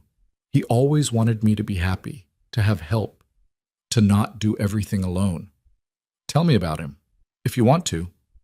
So Hannah talked about Thomas, about their courtship and marriage, and the dreams they'd built together. And Elias talked about Sarah, about the life they'd planned that had been cut short. They shared their dead with each other there in the nursery, making room for the past while building toward the future. When Lucy was fully asleep, Elias carried her to the cradle and laid her down gently. She stirred but didn't wake, just curled onto her side with her thumb in her mouth. Hannah tucked a blanket around her, smoothed her dark hair back from her forehead. "Thank you," she whispered, "for this, for letting her have this room. I know how hard it must be." "It's not hard. Not anymore." Elias looked around the room, at the blue walls and new curtains and mobile turning slowly in the draft. "It feels right. Like this is what it was meant for all along." They stood there together, watching Lucy sleep, and Elias felt something settle in his chest. A rightness. A sense of pieces falling into place after being scattered for too long. But there was still one more piece that needed addressing. One more conversation they'd been avoiding. Later that night, after they'd left Lucy's door cracked open and retreated to the main room, Elias built up the fire and poured them both coffee. Hannah settled into her usual chair, and they sat in the comfortable silence that had become their default. But Elias could feel the unasked questions hanging between them. "We need to talk," he said finally, "about what we're doing here. What this is." Hannah's hands tightened on her cup. "Okay. I meant what I said, about wanting you to stay, about wanting to be part of your life, Lucy's life. But I realize I never asked what you want, beyond just staying, I mean." "What I want?" "Hannah, I'm 43 years old, set in my ways, living in the middle of nowhere with no society, no neighbors close by, nothing but work and weather and the same routine day after day." He looked at her steadily. "That's my life. Is that what you want? Because if it's not, if you're just staying because you don't have better options, then we need to be honest about that." Hannah was quiet for a long moment, and Elias forced himself not to fill the silence, to let her think, to really consider what he was asking. "I'm 24 years old," she said finally. "I've been married and widowed. I've had a child and nearly lost her. I've been abandoned by people I trusted and saved by a stranger who owed me nothing." She met his eyes. "I've lived a lifetime already, Elias. I'm not some young girl with romantic notions about what life should be. I know it's hard. I know it hurts. I know that promises don't mean much when luck runs the wrong way." "That's not really an answer. Because I'm not done," she smiled slightly. "What I want is something real, something honest. I don't need excitement or adventure or anything grand. I just need," she struggled for the words, "I need someone who won't leave, who'll stay through the hard parts, who understands that some days all I can manage is getting through to the next day, and that's enough." "I can do that." "I know. That's why I'm here." She set her coffee down and leaned forward. "But I need you to understand something too. I'm not Sarah. I'm never going to be her. And Lucy's not Emma. We can't fill those holes in your heart, and I'm not going to try." "I don't want you to," Elias said firmly. "I love Sarah. I loved Emma. But they're gone. And what I feel for you, it's not a replacement or a substitute. It's something new, something different." "What do you feel for me?" The question hung there, direct and unavoidable. Elias could dodge it, could retreat into vague pleasantries and avoid naming the thing that had been growing between them for months. But he'd spent 15 years hiding from truth, and he was done. "I love you," he said simply. "I don't know when it happened exactly. Maybe it was that first night when you were half dead and still reaching for your baby. Maybe it was watching you put yourself back together piece by piece. Maybe it was just the accumulation of 1,000 small moments. You singing while you cook, the way you argue with me about stupid things, how fierce you are when it comes to protecting Lucy." He took a breath. "I know it's too soon. I know you might not feel the same way. But you asked what I feel, and that's it. I love you. Both of you." Hannah's eyes were bright with tears. "You're right. It is too soon. I know. I'm not ready to say those words back, not yet. There's too much. I'm still grieving Thomas, still figuring out who I am without him. It wouldn't be fair to you. I understand. But," she continued, her voice stronger now, "I care about you. More than I thought I could care about anyone after losing Thomas. And when I think about the future, about where I want to be, and who I want to be with, you're in that picture. You and this ranch and building something together. That's enough," Elias said, and meant it. More than enough. "Is it? Because I need you to be sure. If you're doing this out of guilt or loneliness or some misplaced sense of responsibility, stop. He crossed to her chair, knelt down in front of her the way he had during Lucy's illness. I'm doing this because I want to. Because for the first time in 15 years, I want something more than just getting through the day. I want a life with you in it. I want to watch Lucy grow up. I want to argue about whether we need more chickens and whose turn it is to wash dishes. I want all of it, the good and the bad and the boring in between. Hannah reached out and touched his face, her fingers tracing the lines around his eyes. You're sure? I've never been more sure of anything. Then I have a question. She took a breath, nervous now. Would you marry me? Not right away, not until I'm ready, but eventually. Would you want that? Elias felt his heart stutter in his chest. Are you proposing to me? I'm asking if you'd say yes if I did, someday. Yes. The word came out immediately, no hesitation. Whenever you're ready, however you want to do it, yes. Hannah laughed, and it sounded like relief and joy and the beginning of something neither could name yet, but both could feel. Okay then? Okay. That night, they made plans. Real plans for a real future. They'd fix up the ranch house properly, make it a real home instead of just a place Elias had been existing. They'd expand the herd, maybe get those chickens Hannah mentioned. In the fall, when Lucy was older and the harvest was in, they'd go to town and make it legal. Not a big wedding, neither of them wanted that, but something official, something real, and Elias would officially adopt Lucy, make her his daughter-in-law as well as in heart. The conversation went late into the night, both of them suddenly unable to stop talking, planning, dreaming. It had been so long since either had dared to hope for anything beyond basic survival that actually building a future felt revolutionary. When they finally went to bed, Elias to his makeshift setup in the main room, Hannah to the bedroom. Elias lay awake staring at the ceiling, his mind too full for sleep. Everything had changed so fast. 4 months ago, he'd been alone, convinced he'd die that way. Now he had a family, a future, a reason to fix the sagging porch and plant a garden and think about next year, 5 years from now, 10. It was terrifying. It was wonderful. It was both and neither, and everything in between. In the bedroom, he heard Lucy wake with a small cry, heard Hannah's footsteps, her soft voice soothing, the creak of the rocking chair as she settled in to comfort her daughter. The ordinary sounds of a life being lived, a family being built from the broken pieces two strangers had brought to each other on a winter night. Elias closed his eyes and let himself imagine it. Years from now, Lucy running through the house, maybe siblings chasing after her, Hannah's garden in full bloom, neighbors coming over for dinner, the kind of normal, beautiful life he'd thought was gone forever. He could see it, could almost touch it, and for the first time in 15 years, he let himself believe it was possible. The locked door was open, the room was alive again, and Elias Grant, who'd survived by shutting himself off from feeling, was learning to live by opening his heart. It wouldn't be easy.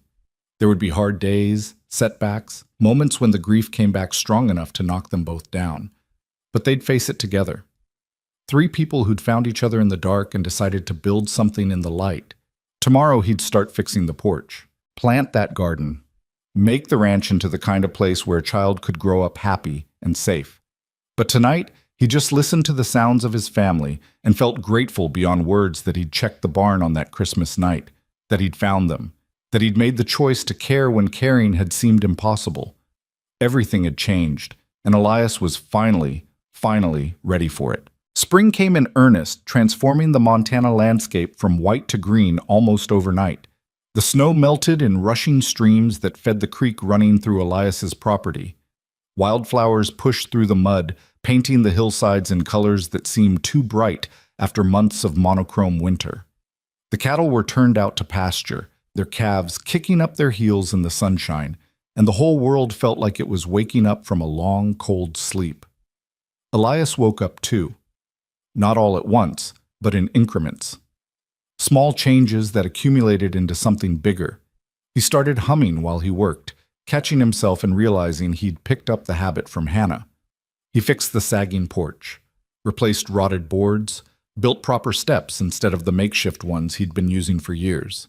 He cleaned out the spare room and turned it into a proper storage space instead of a dumping ground for things he couldn't bear to look at but couldn't bring himself to throw away. He was building instead of just maintaining, planning instead of just surviving. And it felt good in a way he'd forgotten was possible. Hannah bloomed with the spring. The thinness that had worried Elias when he first found her filled out with regular meals and the absence of constant fear. Her face lost its gaunt, haunted look and became something softer, more open. She smiled more, laughed easier, and sometimes Elias would catch her singing while she worked in the garden she'd started planting. Real singing, not just humming, and the sound was better than any music he'd ever heard. Lucy grew like a weed, hitting new milestones every week. She took her first real steps in late April, tottering from the sofa to Elias's outstretched hands with a look of fierce concentration. When she made it, she shrieked with triumph and immediately tried again, falling on her bottom, but undeterred. Within days she was walking everywhere, getting into everything, a tiny whirlwind of chaos and joy. "We need to baby-proof this place," Hannah said one evening after finding Lucy trying to climb into the fireplace for the third time that day. "She's fearless. It's going to get her killed. She's exploring, learning. That's good." "That's easy for you to say. You're not the one whose heart stops every time she heads for the stairs." Elias looked at Hannah, saw the genuine worry in her eyes, and realized something. "You're terrified something's going to happen to her." "Of course I am. Aren't you?" "Yeah, but I think—" He paused, trying to articulate something he'd been feeling but hadn't named yet. "I think being terrified means we're living again, really living, not just going through the motions, because we have something to lose." Hannah was quiet for a moment, watching Lucy pull herself up on a chair and immediately reach for a cup that was definitely too close to the edge. "That's either very wise or very stupid. Probably both." He got up and moved the cup before Lucy could grab it. She gave him a look of pure betrayal and toddled off to find something else to get into. They baby-proofed the cabin that weekend, moving anything dangerous or breakable to higher shelves, blocking off the stairs with a makeshift gate Elias built. It made the place look cluttered and chaotic, nothing like the sterile neatness Elias had maintained for 15 years. But it also made it look lived in, real, like a home where an actual family resided instead of a museum to loss. One warm afternoon in early May, Hannah came to find Elias in the barn where he was repairing a saddle. Lucy was napping, giving Hannah a rare moment of free time, and she'd used it to bake bread. The smell of it had been drifting from the cabin all morning, making Elias's mouth water. "I've been thinking," she said, settling onto a hay bale and watching him work. "About the wedding." Elias's hand stilled on the leather. They'd talked about marriage in abstract terms someday and eventually, but Hannah hadn't brought it up in weeks. He'd been giving her space, letting her work through her grief for Thomas at her own pace, but the waiting was harder than he wanted to admit. "What about it?" he asked, keeping his voice casual. "I think I'm ready. Not immediately, but soon. Maybe after the calving season is done and before harvest starts. June, maybe. Would that work for you?" Elias set down the saddle and turned to face her fully. "Hannah, you don't have to rush this because you think I'm expecting it. I meant what I said. I'll wait as long as you need." "I know, but I'm not rushing. I've been thinking about it for weeks, and She took a breath. "I'm ready. I'll never stop loving Thomas. He'll always be Lucy's father, always be part of my story. But he's not my future, you are. And I don't want to wait anymore." The words hit Elias square in the chest, knocking the air from his lungs. "You're sure?" "I'm sure." She smiled, and it was that real smile, the one that lit up everything around her. "I want to marry you, Elias Grant. I want to build this life we've been planning. I want Lucy to legally be yours. I want all of it." Elias crossed to her, pulled her up from the hay bale and into his arms. She came willingly, wrapping her arms around his neck, and for a moment they just held each other in the quiet barn while dust motes danced in the sunlight streaming through the cracks in the walls. "June," he said into her hair. "We'll do it in June. Nothing fancy, just us and whoever we need to make it legal. That's all I want too." Hannah pulled back enough to look at him, her eyes searching his face. "You know people are going to talk about how fast this is happening, about the circumstances. Some of them won't understand. Let them talk. I don't care what people think. You might care when they're saying I trapped you, that I'm taking advantage of your kindness, that I'm just looking for security. Elias cupped her face in his hands, made sure she was looking at him. Anyone who looks at us and doesn't see two people choosing each other isn't worth listening to. You didn't trap me. I asked you to stay, remember? And you're not taking advantage. You've given me back something I thought I'd lost forever. What's that? A reason to wake up in the morning. Hannah's eyes filled with tears, but she was smiling. You're getting sentimental in your old age.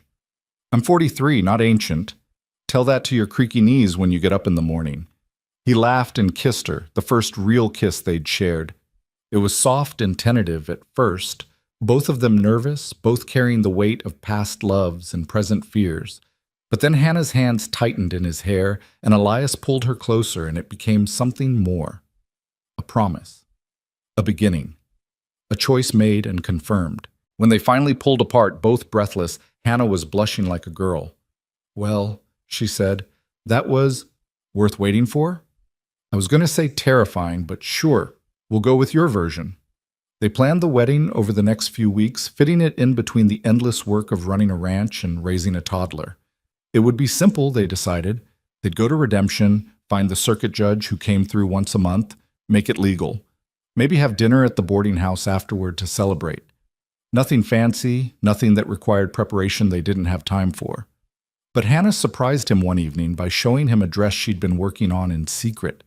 It was simple, pale blue cotton with white lace at the collar and cuffs, but it was clearly special, wedding special. I know we said nothing fancy, she said, holding it up almost shyly, but I wanted it to feel different, important, not just another day. Elias touched the fabric, thought about Sarah's wedding dress packed away in a trunk somewhere, thought about how different this was from his first wedding. That had been a big affair, half the county invited, dancing and drinking and celebration. This would be quiet, private, just them and the life they were building. He liked this better. It's perfect, he said. You'll be beautiful. I'll be nervous. That too. The week before the wedding, Elias made a trip to town by himself. He needed supplies, he told Hannah, and the ride would give him time to think, which was true, but not the whole truth. Redemption hadn't changed much in the months since he'd last been there.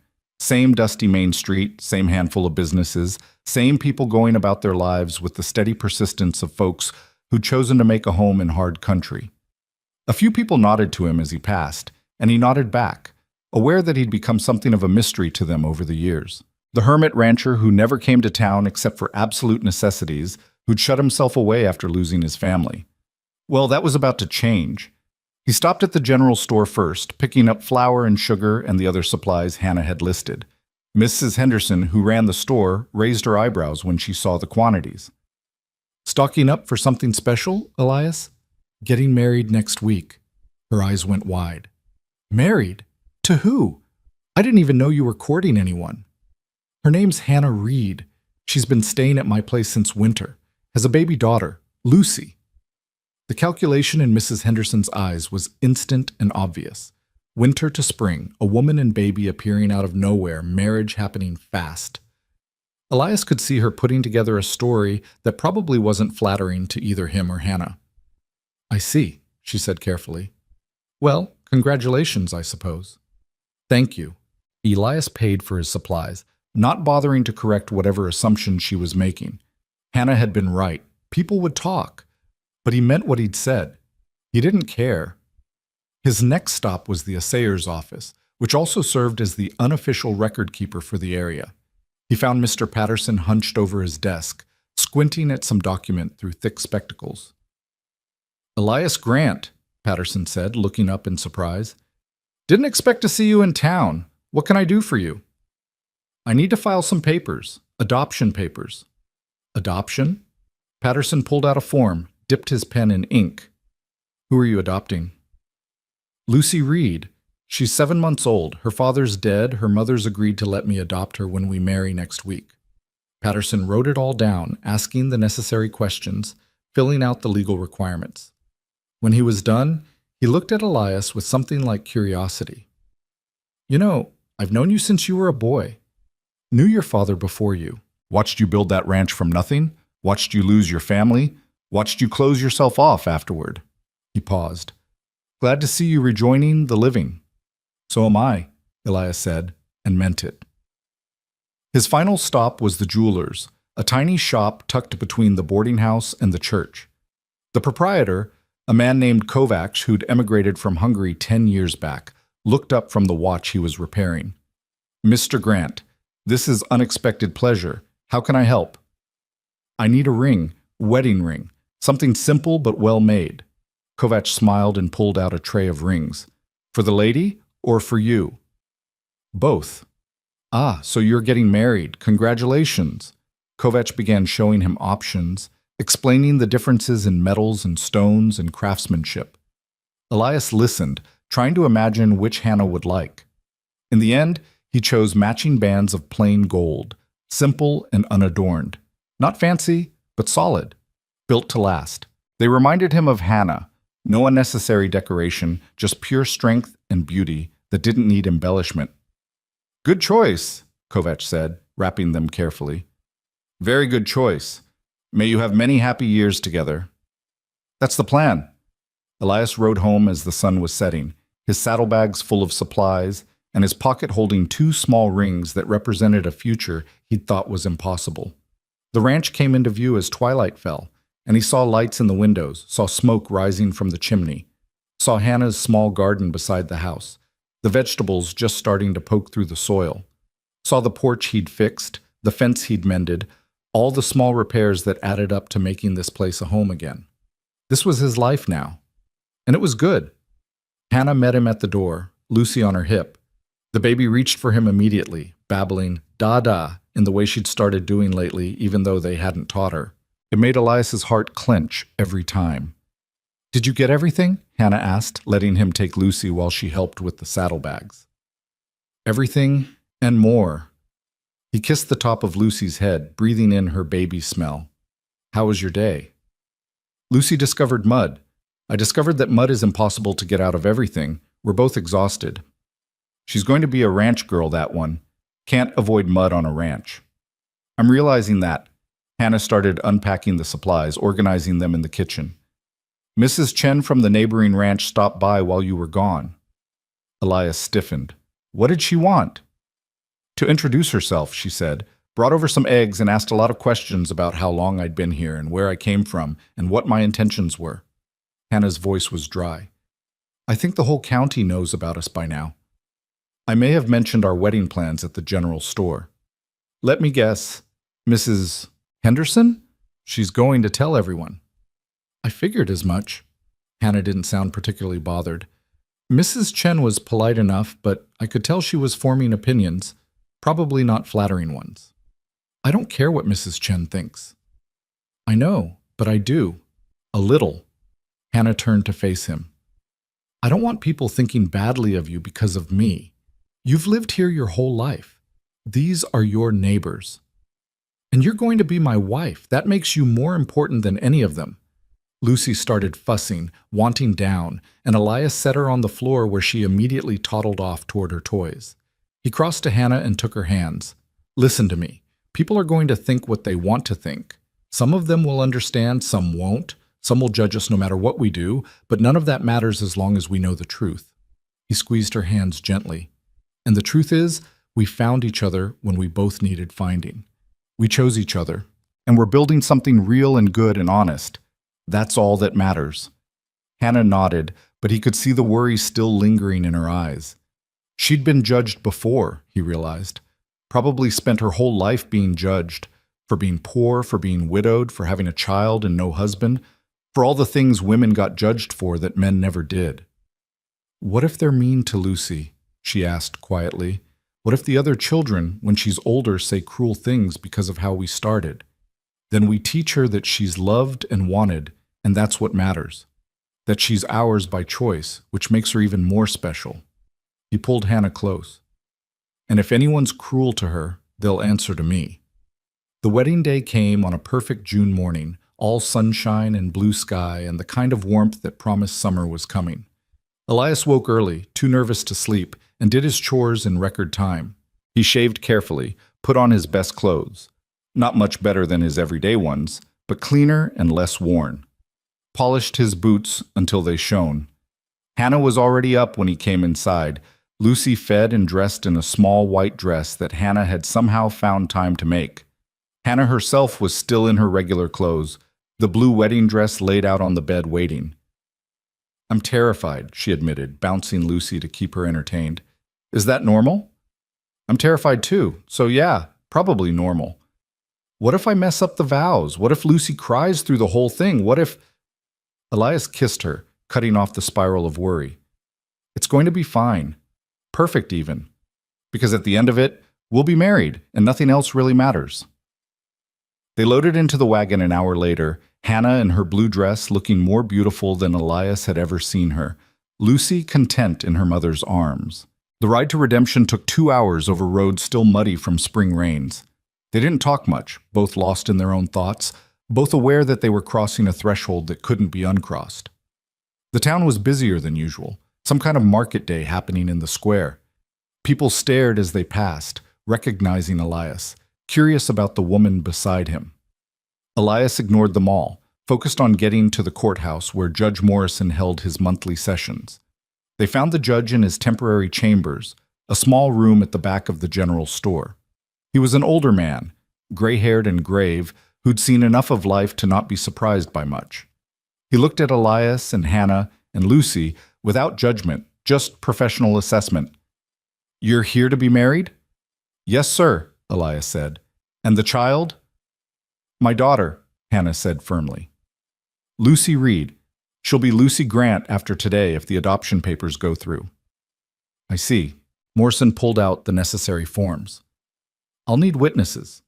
2 people who can attest to your identities and your willingness to enter into this marriage." Elias felt his stomach drop. He hadn't thought about witnesses, hadn't thought to ask anyone because he didn't have anyone to ask. 15 years of isolation meant 15 years of burned bridges and forgotten friendships. "I'll stand witness." The voice came from behind them, and Elias turned to find Mr. Kovacs, the jeweler, standing in the doorway. "I sold Mr. Grant the rings. I can attest to his identity and his intentions." "I'll be the second witness." Mrs. Chen stepped in beside Kovacs, and Elias stared at her in surprise. She gave him a small smile. "I met Mrs. Reed this week. She seems like a good woman, and anyone willing to take in a widow and her child deserves support, not gossip." Hannah's eyes filled with tears. "Thank you," she whispered. The ceremony itself was brief, just the legal requirements and the exchange of vows. Elias slipped the ring on Hannah's finger with hands that shook slightly, and she did the same for him, her voice steady and sure when she spoke the words that bound them together. Lucy, held by Mrs. Chen, watched with solemn eyes as if she understood the importance of what was happening. "By the power vested in me by the territory of Montana, I pronounce you husband and wife," Morrison said. "You may kiss your bride." Elias did, feeling the rightness of it settle into his bones. This was real. This was his life now. Hannah Reed, Hannah Grant, was his wife, and Lucy was his daughter, and he had a family again. When they separated, both were smiling despite the tears on Hannah's cheeks. Morrison had them sign the marriage certificate, along with the witnesses, making it official. Then he pulled out the adoption papers Elias had filed. Lucy Reed, age 7 months, is hereby adopted by Elias Grant with the consent of her mother, Hannah Reed Grant. Full parental rights and responsibilities transfer to Elias Grant, effective immediately. He stamped the papers with a decisive thud. "Congratulations. You're officially a father." Elias took Lucy from Mrs. Chen, held his daughter close, and felt something break open in his chest. The last wall, the final defense he'd been holding on to, crumbled completely. This tiny person was his, not by blood, but by choice, which somehow made it even more meaningful. "Hi, Lucy," he whispered. "Hi, daughter." Lucy grabbed his nose and laughed, delighted by this game she'd invented. And Elias laughed too, right there in the courthouse, with his new wife beside him and his daughter in his arms and witnesses who'd shown unexpected kindness. They had dinner at the boarding house as planned, a simple meal that felt like a celebration anyway. Kovacs and Mrs. Chen joined them, and what Elias had imagined would be an awkward affair turned into something warm and genuine. Mrs. Chen told stories about her own arrival in Montana 30 years ago, and Kovacs shared tales of leaving Hungary for a better life. They were all transplants in their own way, all people who'd chosen to start over in hard country. To new beginnings, Kovacs said, raising his glass, and to choosing family instead of being limited by blood. They all drank to that, even Lucy, who had milk instead of wine and made a face at the taste. The ride home was quiet, peaceful. Lucy fell asleep in Hannah's arms, exhausted by the day's excitement. Hannah leaned against Elias's shoulder, the gold band on her finger catching the late afternoon light. "How do you feel?" Elias asked. "Mrs. Grant?" "Strange," Hannah admitted. "Good, strange. Like I'm someone new, but also more myself than I've been in a long time." She paused. "How about you?" "Terrified, happy, grateful." He glanced at her. "Mostly terrified." "Of what?" "Messing this up somehow, not being what you need, failing you both the way I—" He stopped, couldn't finish the sentence. Hannah sat up so she could look at him properly. "You didn't fail Sarah and Emma. The fever failed them. Life failed them. You did everything you could. I wasn't there. You're here now, for us, every single day. That's what matters." They reached the ranch as the sun was setting, painting the sky in shades of orange and pink that seemed almost too beautiful to be real. Elias helped Hannah down from the wagon, careful not to wake Lucy, and together they walked into their home. Their home. Not his home that she was staying in. Their home. The difference felt monumental. That night, after Lucy was asleep in her room and the dishes were washed and the day's excitement had settled into quiet contentment, Elias and Hannah sat on the porch watching the stars come out. The air was warm, full of the smell of growing things and the distant sound of cattle settling for the night. "I keep thinking about that night," Hannah said quietly. "Christmas night, when you found us in the barn. How close we came to dying. How easily this could have never happened. I think about it too. What if I'd checked the barn an hour later? What if I'd decided the storm was too bad and waited until morning? But you didn't. You checked when you did, and you found us, and you made a choice that changed everything." She turned to look at him, her face serious in the starlight. "I want you to know something. I didn't fall in love with you because you saved my life. I fell in love with you because of who you are. The way you're gentle with Lucy. The way you remember things I mention in passing. The way you're trying so hard to let yourself be happy again, even though it scares you." "Hannah, I'm not done," she smiled. "I love you, Elias Grant. I should have said it before, but I was scared. Scared it was too soon. Scared of betraying Thomas's memory. Scared of 100 things that don't matter anymore. But I love you, and I'm so glad I get to spend my life with you." Elias pulled her close, his heart so full he thought it might burst. "I love you too, both of you, more than I thought possible." They sat there for a long time, holding each other under the Montana stars, while inside their daughter slept peacefully and dreamed baby dreams. The ranch was quiet around them, but it was the quiet of life being lived, not the silence of life being avoided. 3 months ago, Elias had been alone in a house that felt like a tomb. Now he had a wife, a daughter, a future that looked bright instead of empty. It wasn't the life he'd planned. Sarah and Emma would always be part of his story, always be loved and remembered. But this was good too, different, but good. No, not just good. It was beautiful, hard-won and imperfect and absolutely beautiful. In the years that followed, people would ask Elias about that Christmas night, about finding Hannah and Lucy in his barn, about the choice he made to save them. And he'd tell them the truth, that he didn't feel like he'd saved them at all. They'd saved him, pulled him back from the edge of a grief that had been slowly killing him, showed him that life could begin again, not to replace what was lost, but to honor it by actually living. Lucy would grow up strong and fearless, a true ranch girl with her mother's determination and her father's steady heart. She'd never remember being that tiny baby in a freezing barn, but she'd grow up knowing she was chosen, loved, wanted beyond measure. Hannah would build the garden of her dreams, would fill the house with laughter and love and the ordinary chaos of family life, would give Elias 2 more children in the years to come. Siblings for Lucy who would run through the fields and play in the creek and grow up knowing they belonged. And Elias would wake up every morning grateful for the storm that had blown two strangers into his life, would tend his ranch and raise his children and love his wife with the fierce devotion of someone who knew exactly how precious and fragile all of it was. They would have hard days, times when the grief came back strong, when the losses they'd both suffered felt fresh and raw. But they'd face those days together, holding each other through the darkness until light came again. Because that's what family did. Not the family you were born into, but the family you chose. The family you built from broken pieces and desperate hope and the courage to try again. On that June night, with the stars wheeling overhead and the future stretching out before them full of possibility, Elias Grant held his wife close and thought about the locked door he'd finally opened. The nursery that was full of life again. The heart he'd thought was too broken to ever love again. Everything had changed that Christmas night.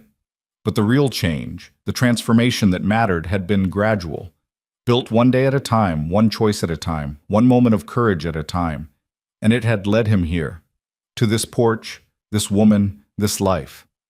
To a family chosen not by blood or circumstance, but by love and determination and the simple decision to open the door when someone knocked. Happy? Hannah asked, her head on his shoulder. Beyond words, Elias answered, and meant it with every fiber of his being. Inside, Lucy stirred in her sleep and sighed, content and safe in the home her parents had built for her. And outside, the Montana night stretched on forever, full of stars and promise and the quiet beauty of a life well lived. This was their story, a rescue that became a redemption, a Christmas night that changed everything, a family built not from perfection, but from the courage to try again. And it was, in every way that mattered, exactly right.